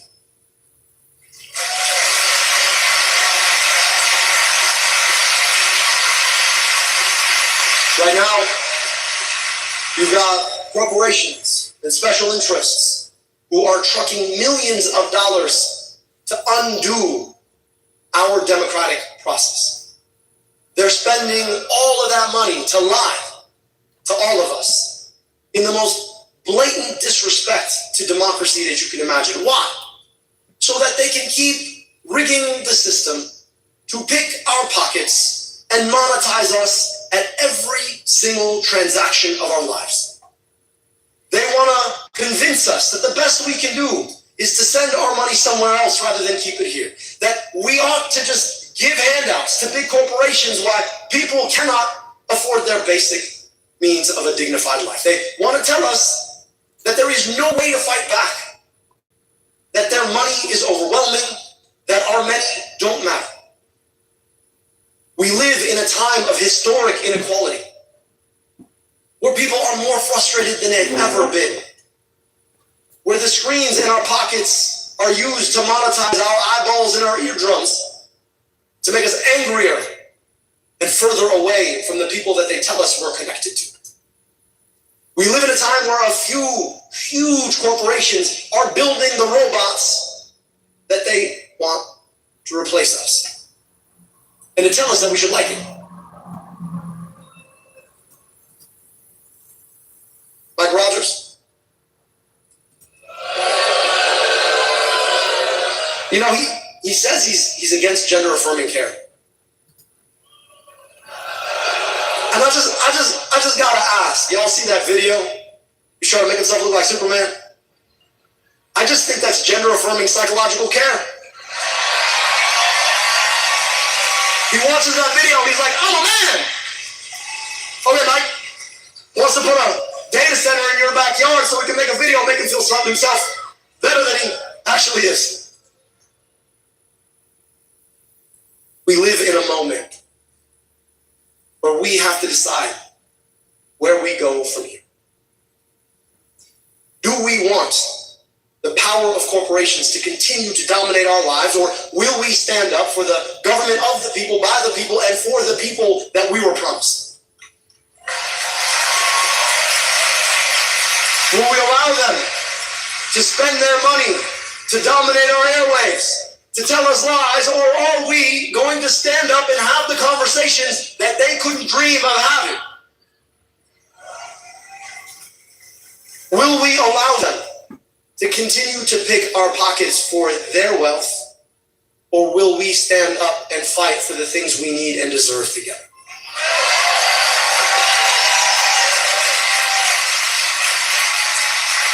And so this, my friends, is a showdown between the money and the many.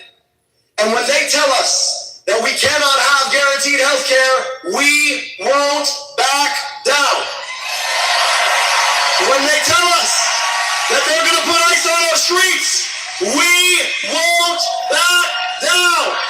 When they tell us that they're going to send our money abroad and we can't have good schools, we won't back down. When they tell us that we cannot have representation at work, we won't back down. When they tell us that their money will overwhelm our democracy, we won't back down. When they tell us that our schools are not worthy of our kids' brains and we can't do better, we won't back down. When they tell us that some people don't deserve rights, we won't back down. We will build the movement for our future. We will do it together. We will lock arms past the differences they say can only divide us, knowing that we can have nice things, but only if we do it together.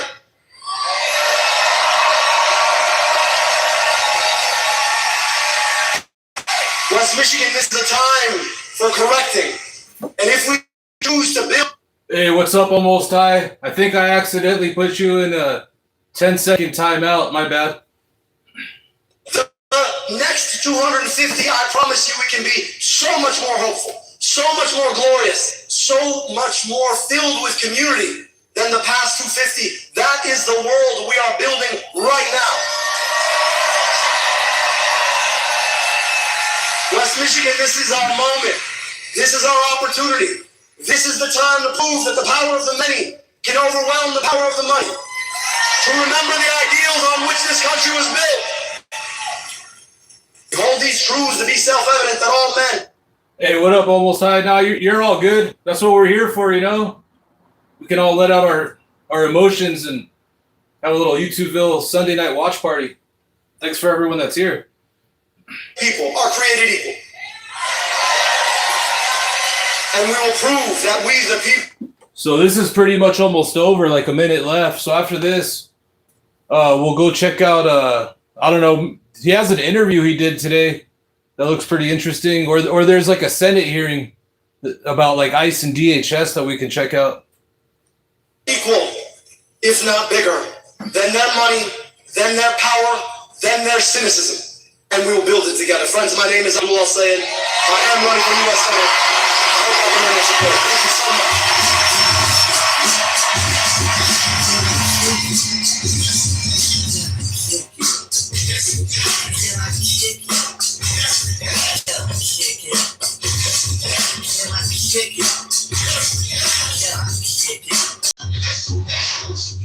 AOC.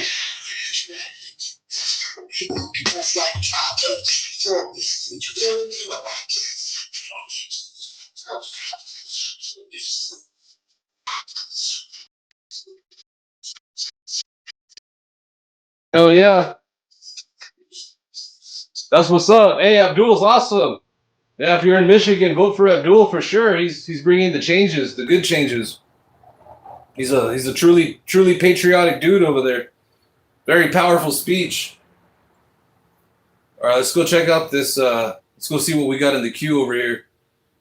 Let's keep this Sunday night watch party going. Let's see what we got in the queue. Donald Trump had like a little gaggle. Marco Rubio did a response like 4 hours ago. An update on Trump's illegal war and war crimes and crimes against humanity. I don't know. All they say is there's nothing but lies. I don't even feel like watching those turds anymore. Let's go see what else we got. Let's check out this interview that Abdul Saeed did earlier today. And so you had a huge rally last night with Bernie and AOC. I want to play something you said at this rally in Detroit last night. Are we going to let 50 million in lies steal this election?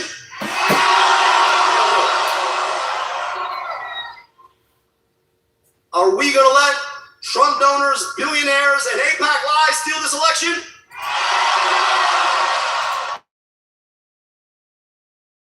Dark term. I haven't really heard it used since 2024. To be clear, this is a close race. Congresswoman Haley Stevens is a four-term congresswoman endorsed by outgoing Senator Gary Peters. Are you saying that if you don't win this election, it will be because it was stolen? I believe in the rigor of the democratic process, Jake, but I also believe that the corruption of billionaire money, APAC money, to the tune of $50 million being spent is anti-democratic on its own terms. If you were to take all the outside spending in this race out, this would not be a close election, but it speaks to the way that, unfortunately, money from DTE, our local utility, money from Blue Cross Blue Shield, money from APAC has come in to try to truck this election in favor of somebody who they know is going to do their business instead of the people's. And I think that's anti-democratic on its own terms. It's why I'm running on getting money out of politics so we can put money back in people's pockets and pass Medicare for all. So the attacks on Haley Stevens are also an issue. I know there are a lot of attack ads against you, but there are so many attacks on Haley Stevens that on Friday you posted, quote, "It's become impossible to ignore the way that people online make fun of my opponent for things that have nothing to do with her policies or politics. It's unkind and unhelpful," unquote. It's true that there are some really harsh comments about Haley Stevens that I've seen. Here's one. Quote, "She's a suit with a large APAC bank account. That's it. She can't string together two coherent sentences. She's a sellout who forgot how to think for herself. Corporate money can't buy her a personality." Do you know who said that? That was you and your campaign. And I want to speak to that because every single time we talk about all the outside money coming in as a crutch in this election, it seems as though we're not hearing any explanation as to why. I think we saw some of it last week when the Congresswoman voted in favor of sending $3.3 billion of our tax dollars that should be spent on our healthcare and our schools to a foreign government to buy bombs and tanks. I would really like to hear a fulsome explanation of exactly what the trade-off has been. And unfortunately, $50 million doesn't fall off trees, doesn't come from nowhere. It comes because there's been some expectation on the back. So I want to know what was said to get that money into this election. But I'll be clear, I don't think it's kind to make fun of somebody for how they talk or how they show up. I also don't think it's kind to make insinuations about somebody's character as is being done to the tune of tens of millions of dollars. And here's the thing about it. I've known the congresswoman for a very long time. In fact, she's met my daughters. My daughter, 8 years old, she told her, you should be really proud of your dad, although her allies are now running ads to say that somehow I'm disrespectful to women, which my daughter is now hearing about. So I'd like to hear the same kindness. I want to know whether or not the congresswoman also thinks that that's unkind and unright. I hear your comments about the ads being run against you that are attacking you from AIPAC and other organizations, but I'm specifically talking about comments you personally made about Haley Stevens. Yeah, and I already told you, I think she's plenty smart, plenty capable. I just want to understand why it is that she's been willing to take $50 million from organizations that have their best interests and not Michiganders' best interests at heart. I've been up and down my state. I actually did the work of traveling 110 different cities, 475 public events. And where I go, people ask me, how come I can't afford my groceries? Why is my gas so expensive? How am I going to afford healthcare? And it's crazy to me that you want to run for U.S. Senate and you want to take money from the very same people who are raising prices on everybody.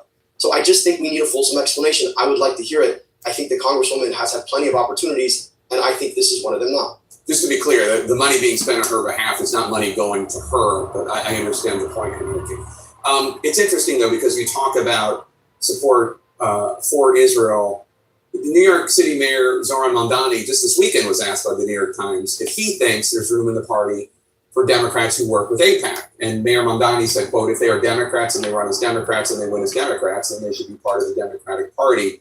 When you were asked by CNN if support for Israel could be about anything other than money, you told CNN, quote, not if you're a Democrat and you believe in human rights, unquote. You also said, quote, every definition of a Jewish state ends up in some articulation of illiberal values, unquote. So it sounds as though, and correct me if I'm wrong, it sounds as though you and Mayor Mamdani disagree about how big this tent should be, whether there's room for it in the tent for Israel supporters. Well, Jake, I'll tell you this. There's always room in the tent for folks. And I'm for human rights. I'm for equal rights to peace, dignity, and self-determination. Whatever you think about the right of Israel to exist, I wonder if they have a right to our tax dollars. And here's the thing about it. Every time I come on CNN, you guys ask me the same questions about these theoretical rights of existence or whether or not I agree with the mayor of New York. I'm running for Senate in Michigan. And in Michigan, people can't afford their basic needs. They don't get the healthcare they need and deserve. They're worried about the quality of their kids' school. And the question seems less to be about the interests of Michiganders than the fact of something happening 6,000 miles away. I'm running for Michigan Senate, and I want our tax dollars spent in Michigan on our schools and on our healthcare. And the idea that somebody wants to vote to send that money away, to me, just seems to be an anathema. So, with all due respect to the mayor of New York, I just think my tax dollars should be spent here, and I'd rather have a conversation about Michiganders than what's happening 6,000 miles away. The war with Iran is clearly heating up. 3 U.S. service members, 2 were killed and 1 is missing overnight. They were stationed in Jordan. 20 weeks ago, when Iran's supreme leader was killed, you told your staff, according to audio obtained by the Washington Free Beacon, quote, there are a lot of people in Dearborn who are sad today, so I just don't want to comment on Khamenei at all, unquote. I thought that quote was interesting because the Ayatollah has killed tens of thousands of innocent Iranians, not to mention the proxies that Iran has funded that have killed innocent civilians all over the Middle East. Why were you worried about offending people who support the Ayatollah? So the guy on the left, who is the guy interviewing Abdul? That's Jake Tapper right there? Jake, on a day where we're mourning the loss. Oh shit, that is Jake Tapper. 2 more service members in a war we never should have fought. I think all of us ought to step back and ask whether or not everybody in Michigan, frankly, everybody in America, shouldn't be sad about the fact that this president, backed by the prime minister of a foreign government, took us to a war we had no business fighting in. So yeah, I didn't want to comment on it then because it's a ridiculous pretext. And now you're asking me about the Ayatollah, who's dead, by the way, and you're not asking me about the service members who've died. You're not asking me about whether or not this war should have ever been fought. You're not asking me about whether or not the costs that are being borne by Michiganders in the tax dollars we pay or the gas prices that are insane right now are worth it. And so, look, let's have a conversation based in Michigan. I'm running for Senate in Michigan.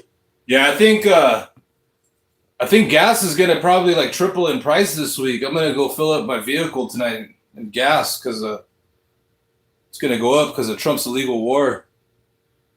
All right, let's go to all right, let's do a nightcap with this. Let's do a Senate hearing Sunday. All right, let's see if I can find this. I don't want to watch Trump or Bubio. Donald Trump and Narco Bubio did some kind of interviews today or statements. It's not even worth listening to those clowns anymore. They just spread nothing but lies. All right, let's check out this Senate hearing Sunday. All right, this is about this came out the other day on July 15th, 3 or 4 days ago. The committee will come, or 4 days ago, but it's still pretty recent. I haven't seen this yet, but this is regarding ICE DHS and Jamie Raskin's in this, so should be pretty good. It's 50 minutes long. Let's check this out. Please hit the like button. Thank you. Pursuant to notice, I call House Resolution 1394 for purpose of markup. Move that that committee reported favorably to the House. The clerk will report the bill. HRES 1394. Without objection, the bill be considered as read and open for amendment at any point. The chair now recognizes the gentleman from California, Mr. McClintock, for an opening statement. Thank you, Mr. Chairman. Your subcommittee on immigration, integrity, security, and enforcement has held 4 hearings now probing the policies of so-called sanctuary jurisdictions. These policies are to shield criminal illegal aliens from deportation and instead release them back into our communities. This has nothing to do with general immigration enforcement. These policies specifically obstruct the removal of illegal aliens who have committed other crimes, are in custody, and instead of turning them over to ICE for deportation as the law requires, they instead turn them loose in our communities. The tragedies that ensue are heartbreaking. In one of our hearings, we heard from the mother of Stephanie Minder, murdered by an illegal alien with dozens of prior arrests, each time returned into the community by Fairfax County officials. Their excuse was that despite an $83 million annual budget for the county sheriff, they didn't have the funds available to pick up the phone and inform ICE they had custody of an illegal alien so that alien could be deported. To them, Stephanie's life wasn't worth the cost of a phone call. The murderer's multiple releases were enabled by a far-left prosecutor who crafts sweetheart deals for illegal aliens so that they can avoid immigration consequences for their criminality. Most recently, we heard from the mother of Sheridan Gorman. All right, so every time this guy says illegal alien, you got to take a shot of whiskey or tequila. March of this year, Sheridan, an 18-year-old freshman at Loyola University, went to Chicago Park with friends to watch the Northern Lights. She was shot in the back of the head by an illegal alien from Venezuela who was allowed into this country by the Biden administration. Within months of that illegal alien's release at the border, he was arrested for shoplifting. Now, he should have been turned over to authorities for deportation then. Instead, Chicago's sanctuary law released him back into the community where he had no legal right to be, and Sheridan Gorman is dead as a result. These mounting and entirely preventable atrocities are made possible in part by prosecutors who boast that they make their charging decisions based on the defendant's immigration consequences. Here's how Fairfax Commonwealth Attorney Steve Descanso boasted on his campaign webpage. He said, quote, if 2 people commit the same crime, but only one's punishment includes deportation, that's a perversion of justice and not a reflection of the values of Fairfax County, end quote. That means he'll charge an alien with a lesser crime than a citizen would be charged in order to avoid triggering immigration consequences for that alien. Now that is the true perversion of justice, and it's now prompted an investigation by the Civil Rights Division of the Department of Justice. In Philadelphia, pro-crime prosecutor Larry Krasner has admitted that, quote, low-level and nonviolent crime should not lead to deportation or necessarily risk one's immigration status, unquote. In Colorado, the Boulder County District Attorney's Office even permits consideration of immigration consequences in cases involving violent offenses, vehicular fatalities, and sex crimes. And in Queens, the district attorney's office has even employed a, quote, immigration specialist to help dangerous foreign nationals avoid immigration consequences for their criminal offenses. And here's the ultimate irony. When a criminal's in custody and turned over to ICE, that's done safely, securely, and without incident. But when that criminal is released back into neighborhoods, squads of officers must be deployed, force must often be used, and the consequences can be deadly to ICE officers, to accomplices, to bystanders, and to the targets themselves. In those cases where arrests were necessitated because sanctuaries released these criminals, we'd have fewer such incidents. You cannot lament these deaths while defending the policies that caused them. Unless, of course, your alternative is to stop enforcing immigration laws altogether and return to the Biden days of open wide borders. I applaud our colleague, Nick LaLota, for his resolution that rightly calls out these absurd policies. This is as simple as it gets. The resolution states the obvious and self-evident truth that crimes committed by illegal alien criminals should be fully prosecuted. It condemns how families are re-victimized by prosecutors who give special treatment to the perpetrators of these crimes. And on behalf of the American people, it urges prosecutors to uphold the law without favor. When prosecutors favor foreign national criminals solely because of their immigration status, that is a perversion of justice, a slap in the face to victims, and it's illegal. We should call it out, condemn it, and seek to end it. I'd urge my colleagues to support this resolution, and I yield back. Gentleman yields back. Appreciate the gentleman's work and opening statement. The gentleman, ranking member is recognized for an opening statement. Thank you, Mr. Chairman. I must oppose this resolution. I'm only counting 20 more legislative days in session before the 2026 midterm elections in November. So this purely non-binding, advisory, hortatory resolution about state and local prosecution policies seems to me to be a striking confession that the majority is now running on empty and has no actual plans or concrete proposals to make life better for anyone in America.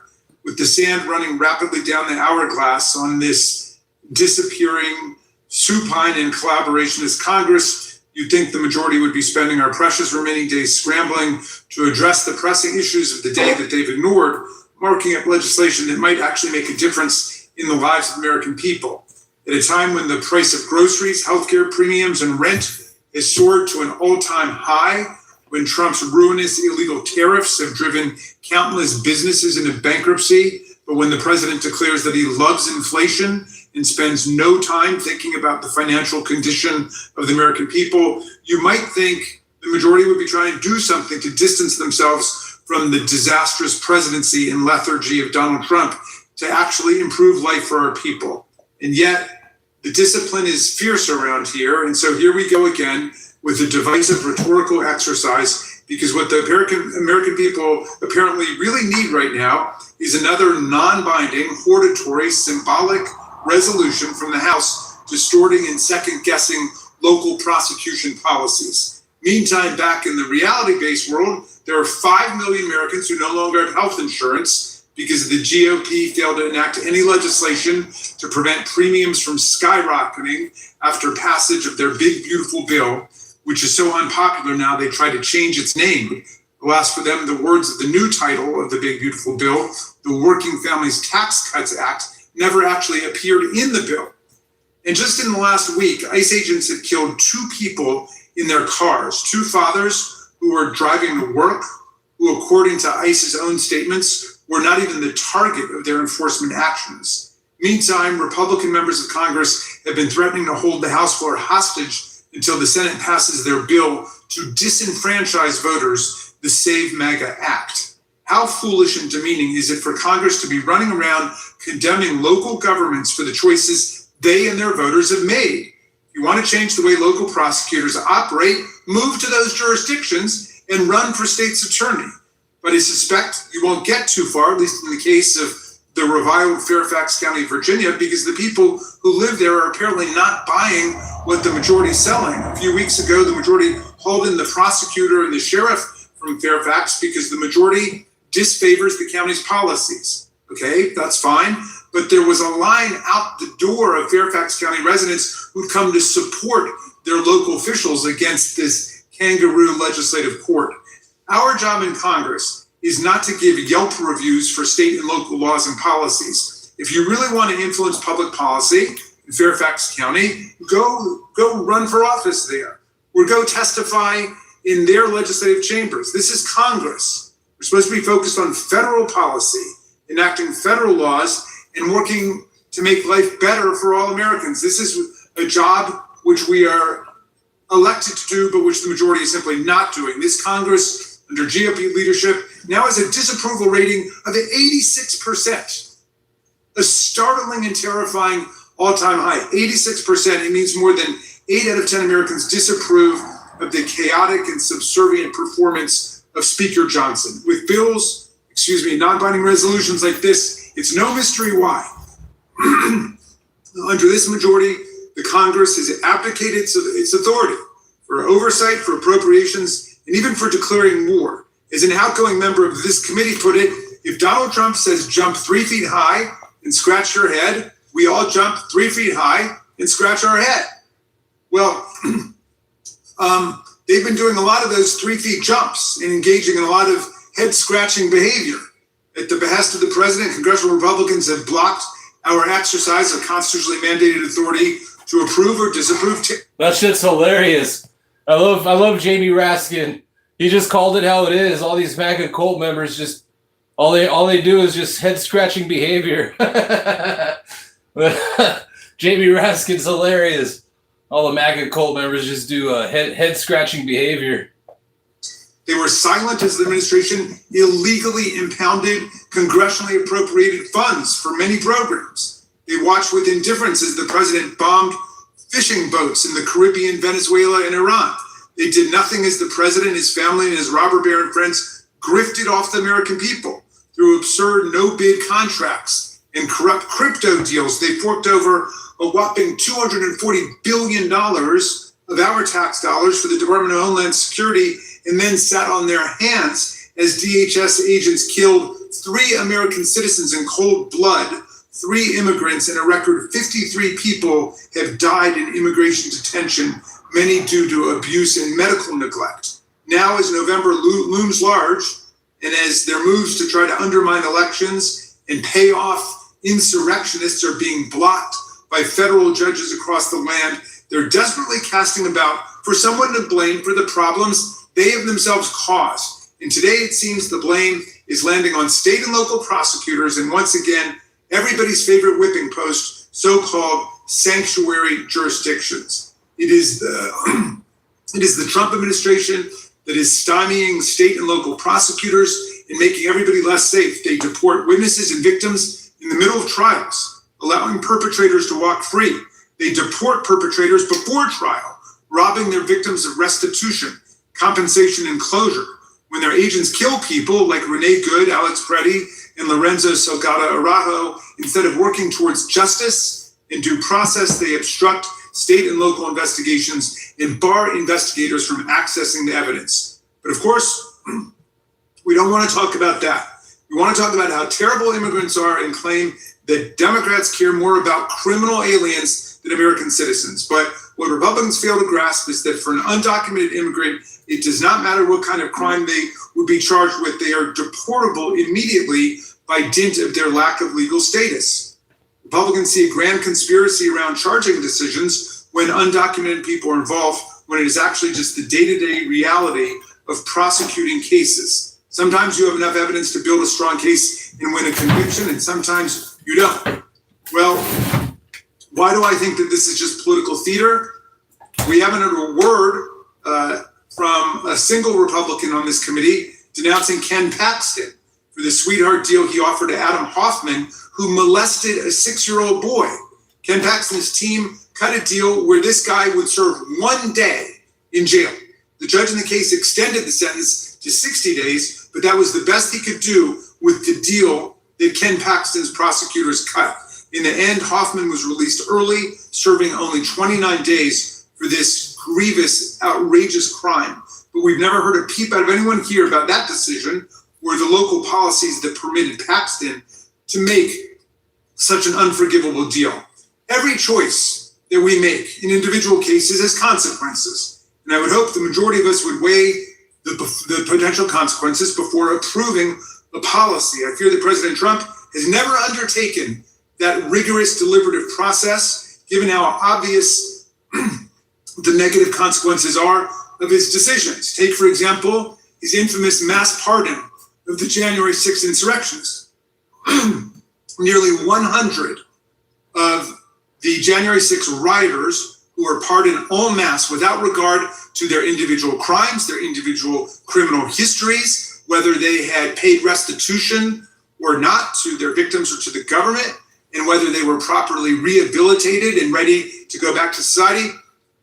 Nearly 100 of all these people pardoned en masse have gone back to their communities and have since criminally reoffended.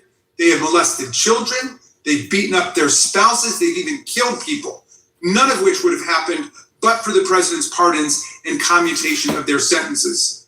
Similarly, 13 American service members and thousands of civilians would still be alive, and our treasury would not have burned through $135 billion if not for the president's illegal war with Iran. Look, this hortatory, non-binding, advisory, recommending resolution changes no public policy and advances no public interest. And this one, Mr. Chairman, I'm afraid to say, is a waste of time. I yield back.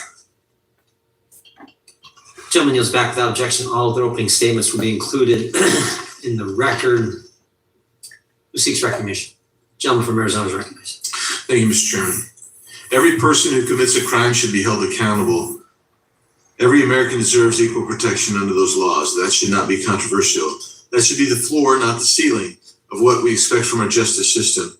But for too long, activist prosecutors and the radical left in sanctuary jurisdictions have substituted political ideology for the rule of law.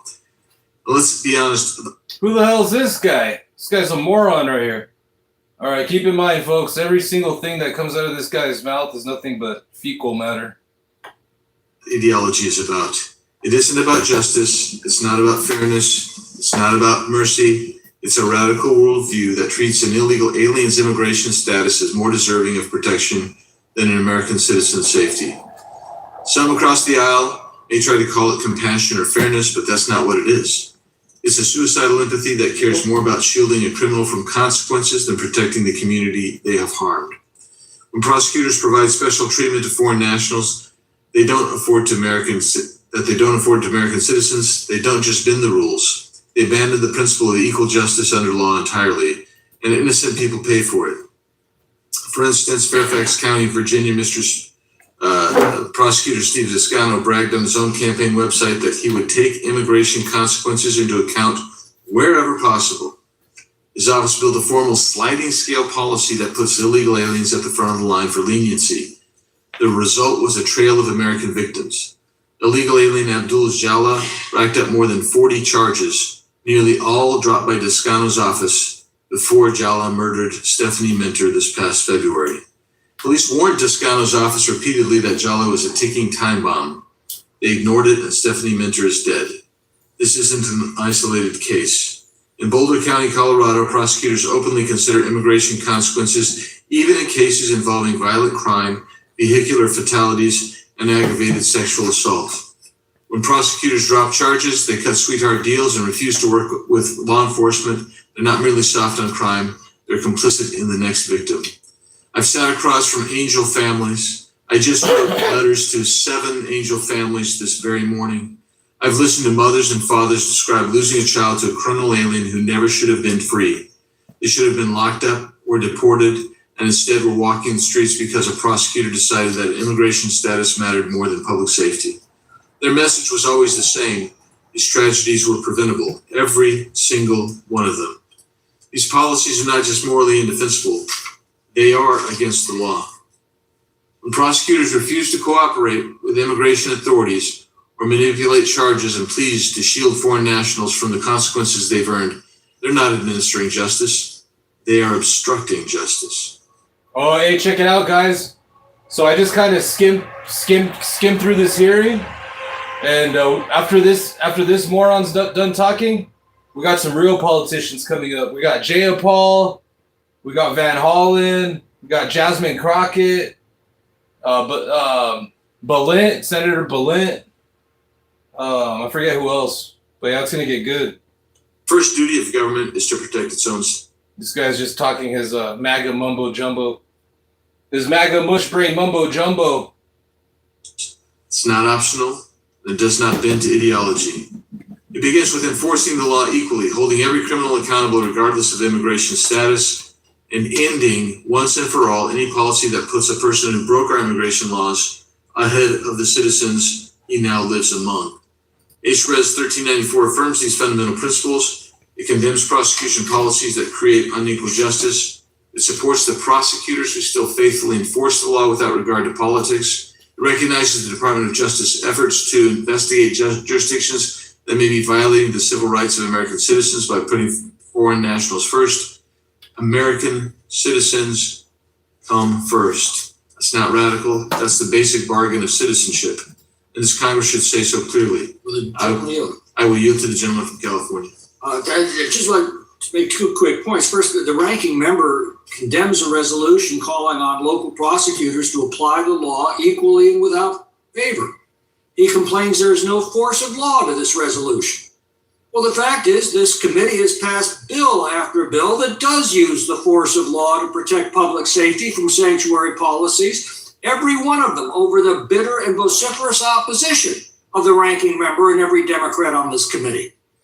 The ranking member tells us that criminal aliens should not be deported before they can be punished. Well, we agree completely with that. But the problem is, and the fact is, that these woke sanctuary prosecutors that he has been so doggedly defending will drop or reduce charges and then release these criminals back into our communities. That's the whole point of this resolution, to urge these prosecutors to enforce the law without favor.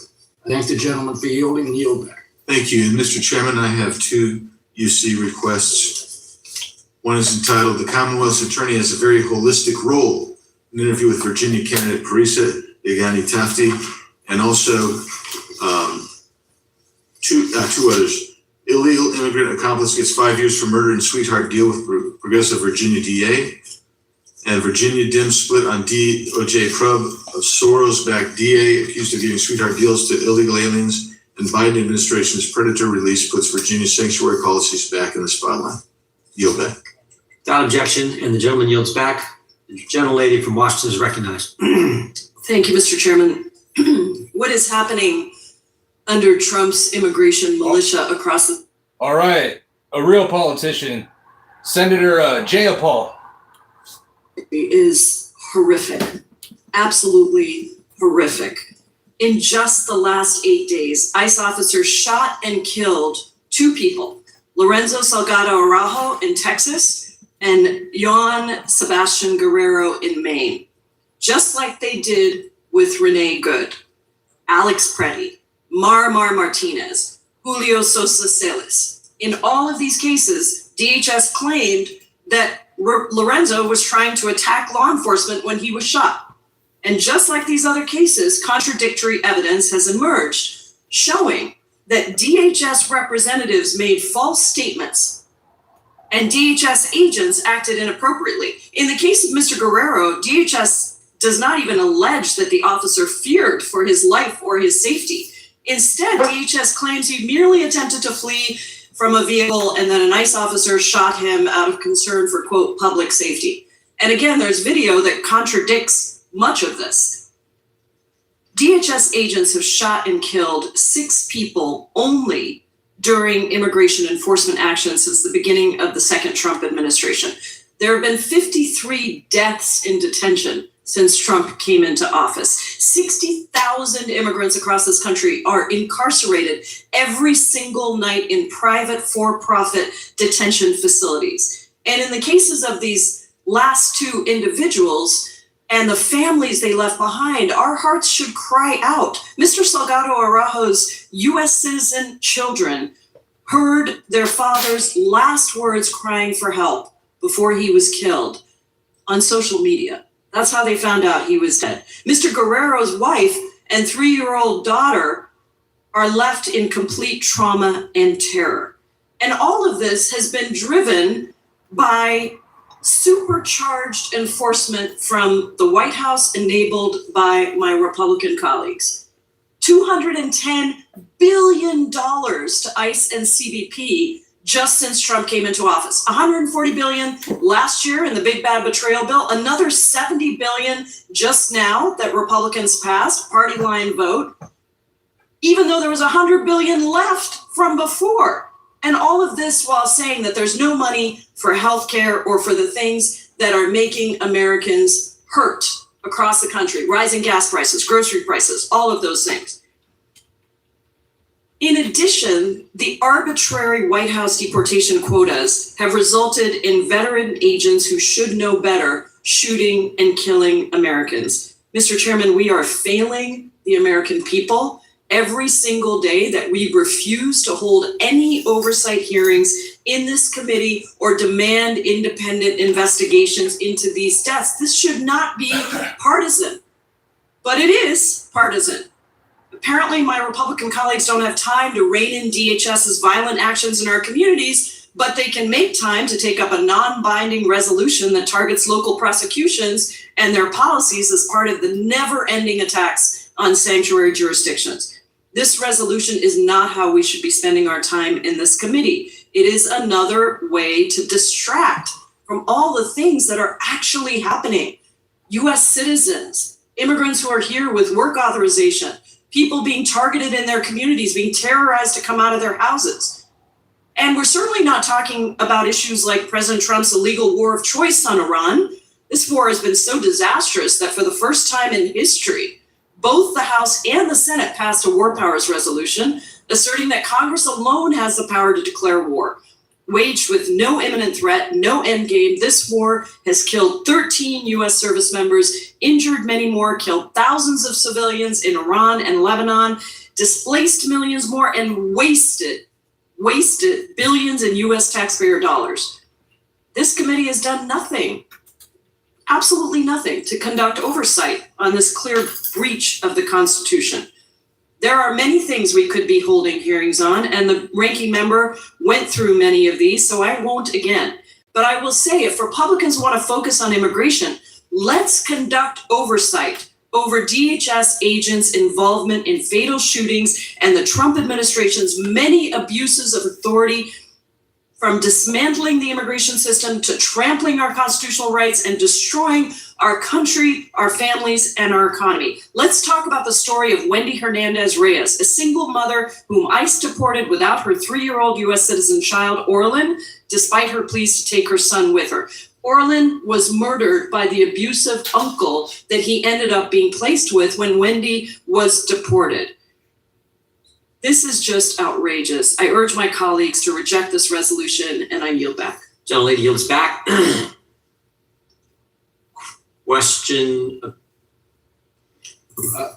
If no one else, I'll move to strike the last. Gentleman from New York.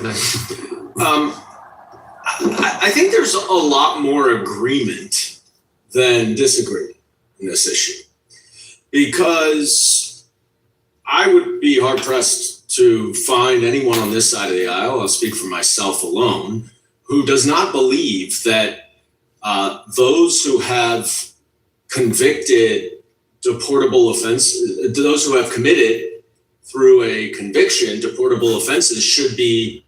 Oh shit, it's the Senator Goldman guy. I remember I liked him at first, but I heard that he took a bunch of like AIPAC money.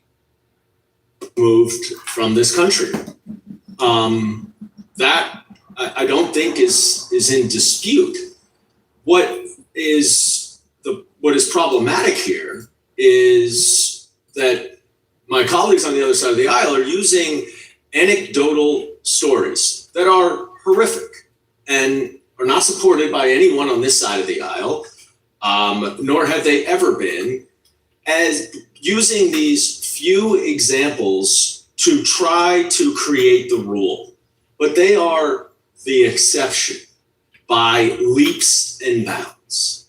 And if we are talking about who is actually committing crime in this country, it is generally not undocumented immigrants, certainly not at the same rate as US-born citizens.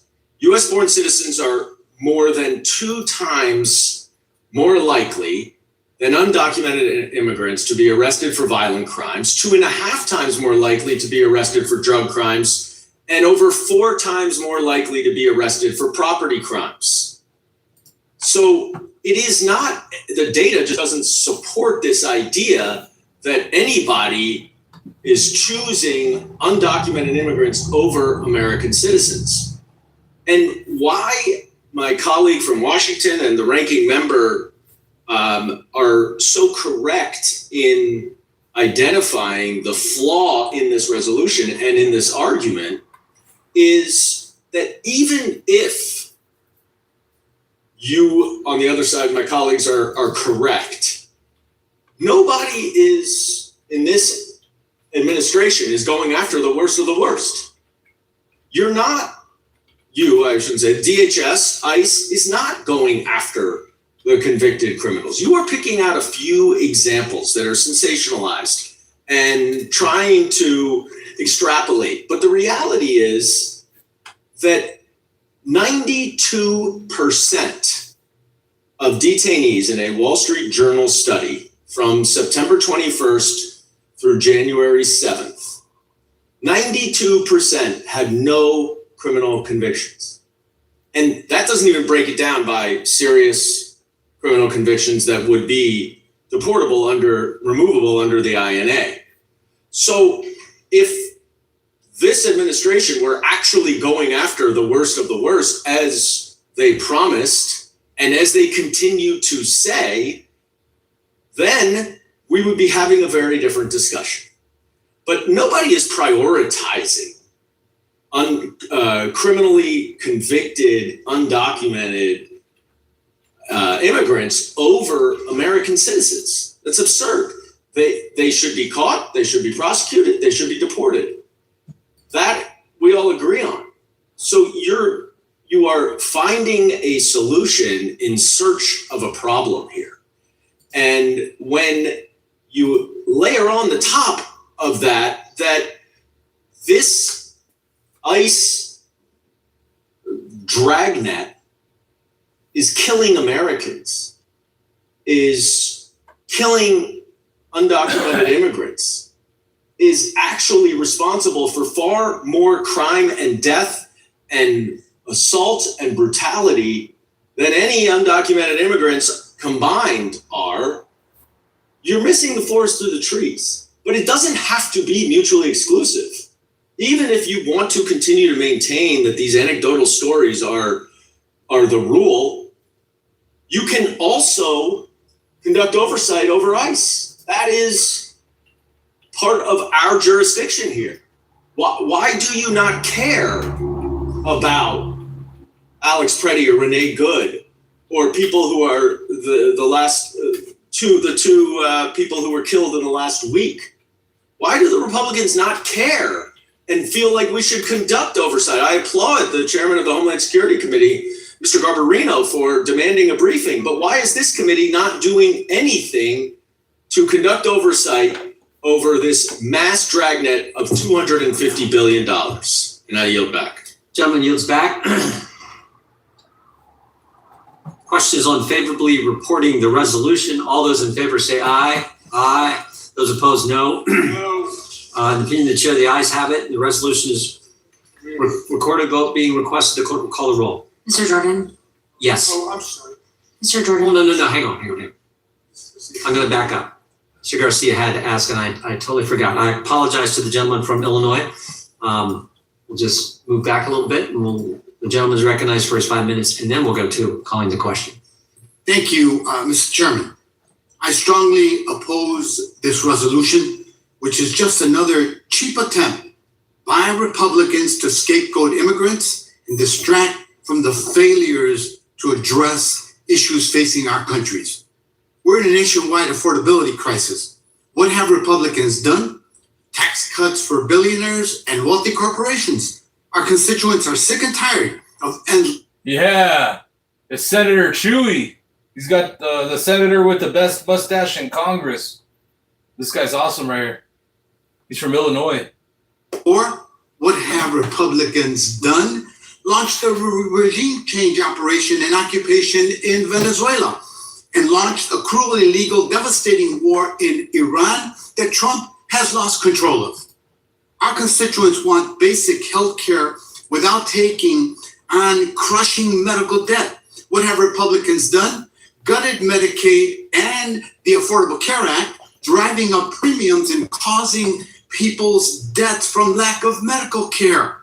The American people overwhelmingly support immigration. What have the Republicans done? Send over $200 billion to a bunch of mass stormtroopers at ICE and CBP to terrorize our communities. It's back in the news. It's astonishing to me that Republicans want to bring this garbage up in this committee. This week alone, ICE has caused the deaths of 3 people. They shot and killed Lorenzo Salgado Araujo in Texas and Juan Sebastian Guerrero in Maine, and caused a man in Florida to get hit by a tractor trailer. These deaths are on top of the Renee Nicole Good and Alex Predis in Minneapolis, Silverio Villegas Gonzalez in Chicago in my district, and dozens of others in ICE custody over the last year and a half. These Republicans love to talk about big government. Don't tread on me. What hypocrisy. All they've done is send tax dollars to mass lawless death squads that are murdering citizens and non-citizens with impunity and racially profiling on steroids immigrant communities. This resolution is a joke. No matter how hard they try, Republicans cannot get around the fact that local jurisdictions are not required to cooperate in immigration enforcement without a warrant. That's due process. And the fact that they cannot commandeer our law enforcement officers to carry out their terror on our streets. This latest effort suggests that Republicans are running out of steam.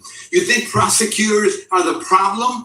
A disproportionate amount of federal prosecutions are of low-level immigration cases. State and local prosecutions prosecute people for violent offenses regardless of their immigration status. This is a pathetic stunt that reveals the total failure of Republicans to do anything to make life better for working families. The public knows it, and no matter how hard they try, no matter how many terrible anti-immigrant bills we mark up in this committee, including whatever nonsense they come up with next week, the public supports immigration and opposes the lawless murders by ICE. It's time to rid ourselves of DHS terror by dismantling this rogue agency and rebuilding the immigration enforcement from the ground up. And if Republicans want to talk about holding criminals accountable, they should start with those ICE agents who have committed these atrocities, cabinet officials, and if necessary, the president himself. I yield back. Gentleman goes back. Some further discussion on the amendment. Gentlelady from Vermont, sir. Thank you. I move to strike the last word. Gentlelady's recognized under the 5-minute rule. Thank you. Thank you, Mr. Chair. I want to talk for a moment about how there seems to be a different way that we talk about these cases depending on what community these folks live in. So looking at this horrific situation in Maine, Johann Sebastian Guerrero, who was not the subject of the arrest warrant. He was legally authorized to work. He did everything right. He had the status. He is now dead. His child is now going to grow up without their... Damn, Trump's just like unaliving people all over the world since he took office. He needs to be midterms, baby. Blue wave tsunami. Impeach, remove, imprison. He was a beloved member of the community, a hardworking person who had the correct status to be there and to be working. And you have a situation at the same time where even in deep red Montana, in a town, I hope I'm pronouncing it right, Freud, Montana, you have a beloved community member there, Roberto Orozco Ramirez, I believe his name is, beloved community member. He is an auto shop owner. He's a Little League coach, father of 4. And he came here illegally without status. He then was returned back to his home country and then was the subject of felony charges because he had illegal reentry. So this little deep red... It's crazy to think how many people would be alive if Kamala had won. Montana rallied around Roberto Orozco Ramirez. And according to his neighbors, they were outraged that agents staked out his house, harassed his children. One of his neighbors said, quote, "I personally don't believe that's right. Them 4 boys are American citizens." Americans understand that the majority of the people here who are living and working in their communities, even if they have status that is not in line with our current immigration laws, these people understand that the vast majority of these people are hardworking people. And we were all sold this lie that this administration needed to supersize the ICE budget because they were going after the worst of the worst. And as my colleague from New York just pointed out, you've got 92% of the people in custody right now who haven't been in a deep red district. Understand that this person has become a beloved member of the community, and they did everything that they could to rally around him. And in fact, the federal government dropped the felony charges on illegal reentry. And so we have this discussion that always breaks down along party lines here, that somehow Democrats only care about immigrants and that we are somehow outrageous in our wanting to protect people on American soil who are living and working and contributing, and yet silence from the other side when you have a similar kind of behavior happening in a deeply Republican district, because these people have gotten to know this person as a human being. And that's what's at the center of this. So I am still waiting to hear my colleagues speak out specifically about the case in Maine where he did everything right and he was still gunned down and he was not even the subject of the arrest warrant. Where is the outrage about that? We get silence even when we give you the case that you all say that you want. People need to do things by the book. He did everything by the book, and now he's dead and his child does not have a father. I would like a little bit more self-reflection in this moment about where we are as a committee, as a nation, and acknowledge that most Americans understand that they've gotten to know these immigrants and understand that the vast majority are contributing to their communities. And I yield back. Gentlelady yields back. Is there further discussion on the resolution? Seeing none, the question is on favor. Oh, the gentlelady is recognized. I just walked in. I'm actually kind of speechless. We've had, I don't know how many killings, but I do know that it is a record number of killings. And instead of trying to make sure that we do our job, which is to conduct the oversight. In fact, our colleague who was trying to conduct oversight at the Dilley facility, because she wanted to make sure that people weren't dying in that facility in New Jersey, is now facing 17 years in prison somehow for doing her job. Why is it that we can't just come to DC and do what we were elected to do, which is to make sure that these federal officers are protecting and serving? Instead, the only thing that's happening is that people are being taunted, they are being tracked, and they are being killed.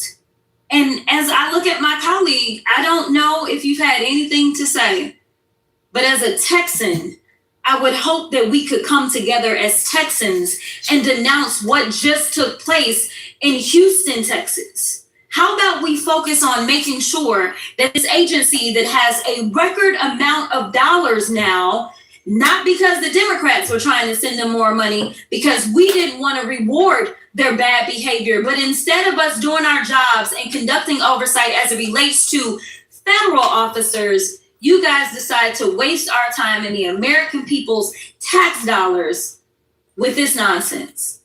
How about we do our part and try to start saving some lives? I'll yield.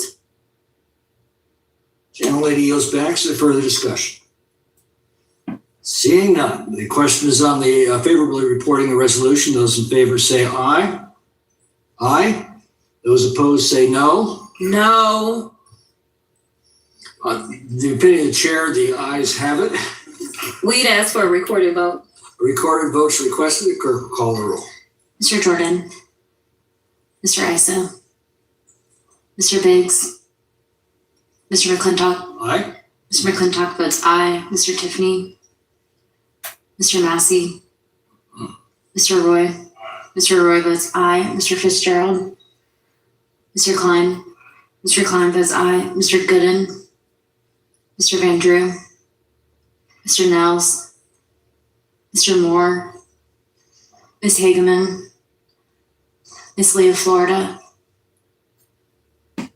Ms. Leah Florida votes yes. Mr. Hunt, Mr. Fry, Mr. Kiley, Mr. Grothman, Mr. Knott, Mr. Harris, Mr. Onder. Mr. Onder votes aye. Mr. Schmidt, Mr. Gill, Mr. Baumgartner, Mr. Raskin. Mr. Raskin votes no. Mr. Nadler, Ms. Lofgren, Mr. Cohen, Mr. Johnson, Mr. Liu, Ms. Jayapal. Ms. Jayapal votes no. Mr. Correa. Mr. Correa votes no. Ms. Scanlon, Mr. Neguse, Ms. McBath, Ms. Ross, Ms. Ballant. Ms. Ballant votes no. Mr. Garcia. Mr. Garcia votes no. Ms. Kamlager-Dove, Mr. Moskowitz, Mr. Goldman. Mr. Goldman votes no. Ms. Crockett. No. Ms. Crockett votes no. Ms. Lee of Pennsylvania. Ms. Lee of Pennsylvania votes no. Mr. Issa, you are not recorded. Mr. Issa votes yes. Mr. Jordan. Mr. Jordan votes yes. Mr. Biggs. Mr. Biggs votes aye. Mr. Moore. Mr. Moore votes aye. Ms. Hageman. Ms. Hageman votes aye. Mr. Fitzgerald. Mr. Fitzgerald votes aye.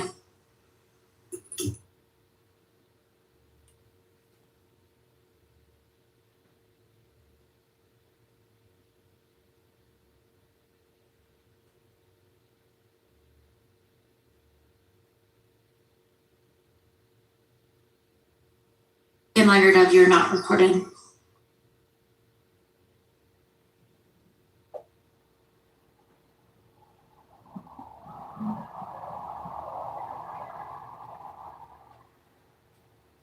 Well, I guess that's the end of that hearing right there. All right, let's move on. All right, I'm gonna probably knock out pretty soon, but before I go, let's check out this this music video right here. There's two versions of it. Let's check out this one first. The song came out during the Minnesota, the Bovino raids. These are the Bovino raids right here. We're from Minnesota, so we don't really need you. Brother, we got our own damn police. They all need women, they don't take children, they don't shoot people dead in the street. We don't have faces here, we'll buy a stranger a beer and then talk like we've known them for years. We're from Minnesota, and we don't wanna hold you, so pack your shit and get the fuck out of here. Left, right, left, and walk away from all the damage. Left, right, left, or clean the mess mess up, we can manage. Take your home, man, and old man, and little Bovino. Have them bet it all on white at the Trump Casino.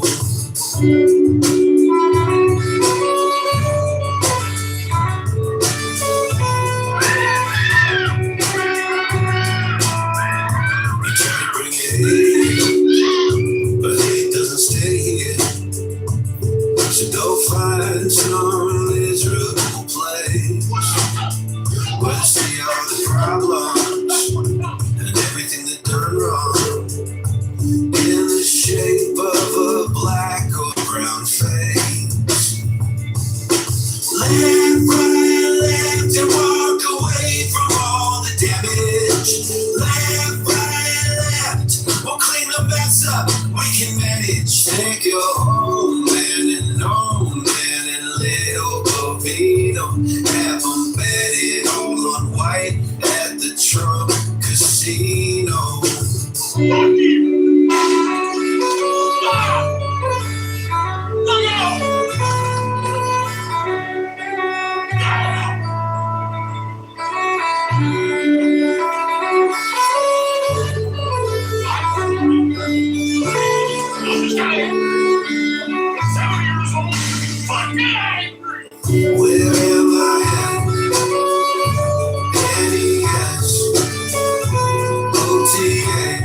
So I found, yeah, that song popped up when the Minnesota Rays were happening from Bovino.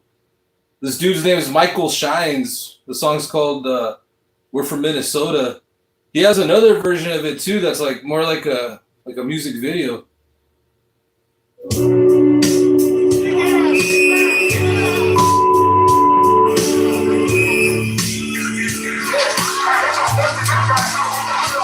We're from Minnesota, so we don't really need you. Brother, we got our own damn place. And they don't hit women, they don't take children, and they don't shoot people dead in the street. We don't have faces here, we'll buy a stranger a beer and then talk like we've known them for years. We're from Minnesota, and we don't wanna hold you. So pack your shit and get the fuck out of here. Left, right, left, and walk away from all the damage. Left, right, left, we'll clean the mess up, we can manage. Take your home, man, and old man, and little Bovino. Have them bet it all white at the Trump Casino.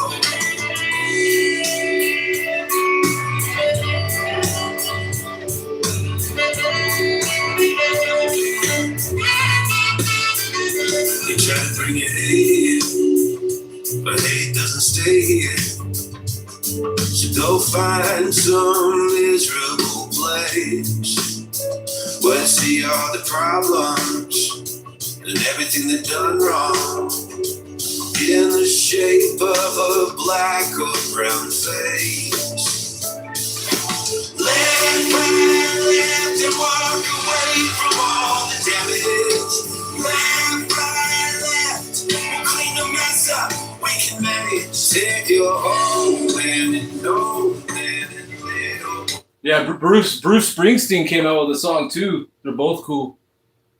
But yeah, guys, I'm gonna get my step on. It's been stimulating, folks, but I'm out of here. Hey, thanks for everyone that hung out. Shout out to the mods. Yo, what up, Amber? What up, Dan Fries, the homies? Hey, catch you guys all later on. Hope you guys all have a good start to your work week or whatever you're doing this week. A good Monday out there. But yeah, guys, thanks for everyone that hung out and shared your opinions. Shout out to the mods. Hey, thanks, Dan Fries. Appreciate you. Hey, later, Amber Leslie. Have a good night. All right, you guys.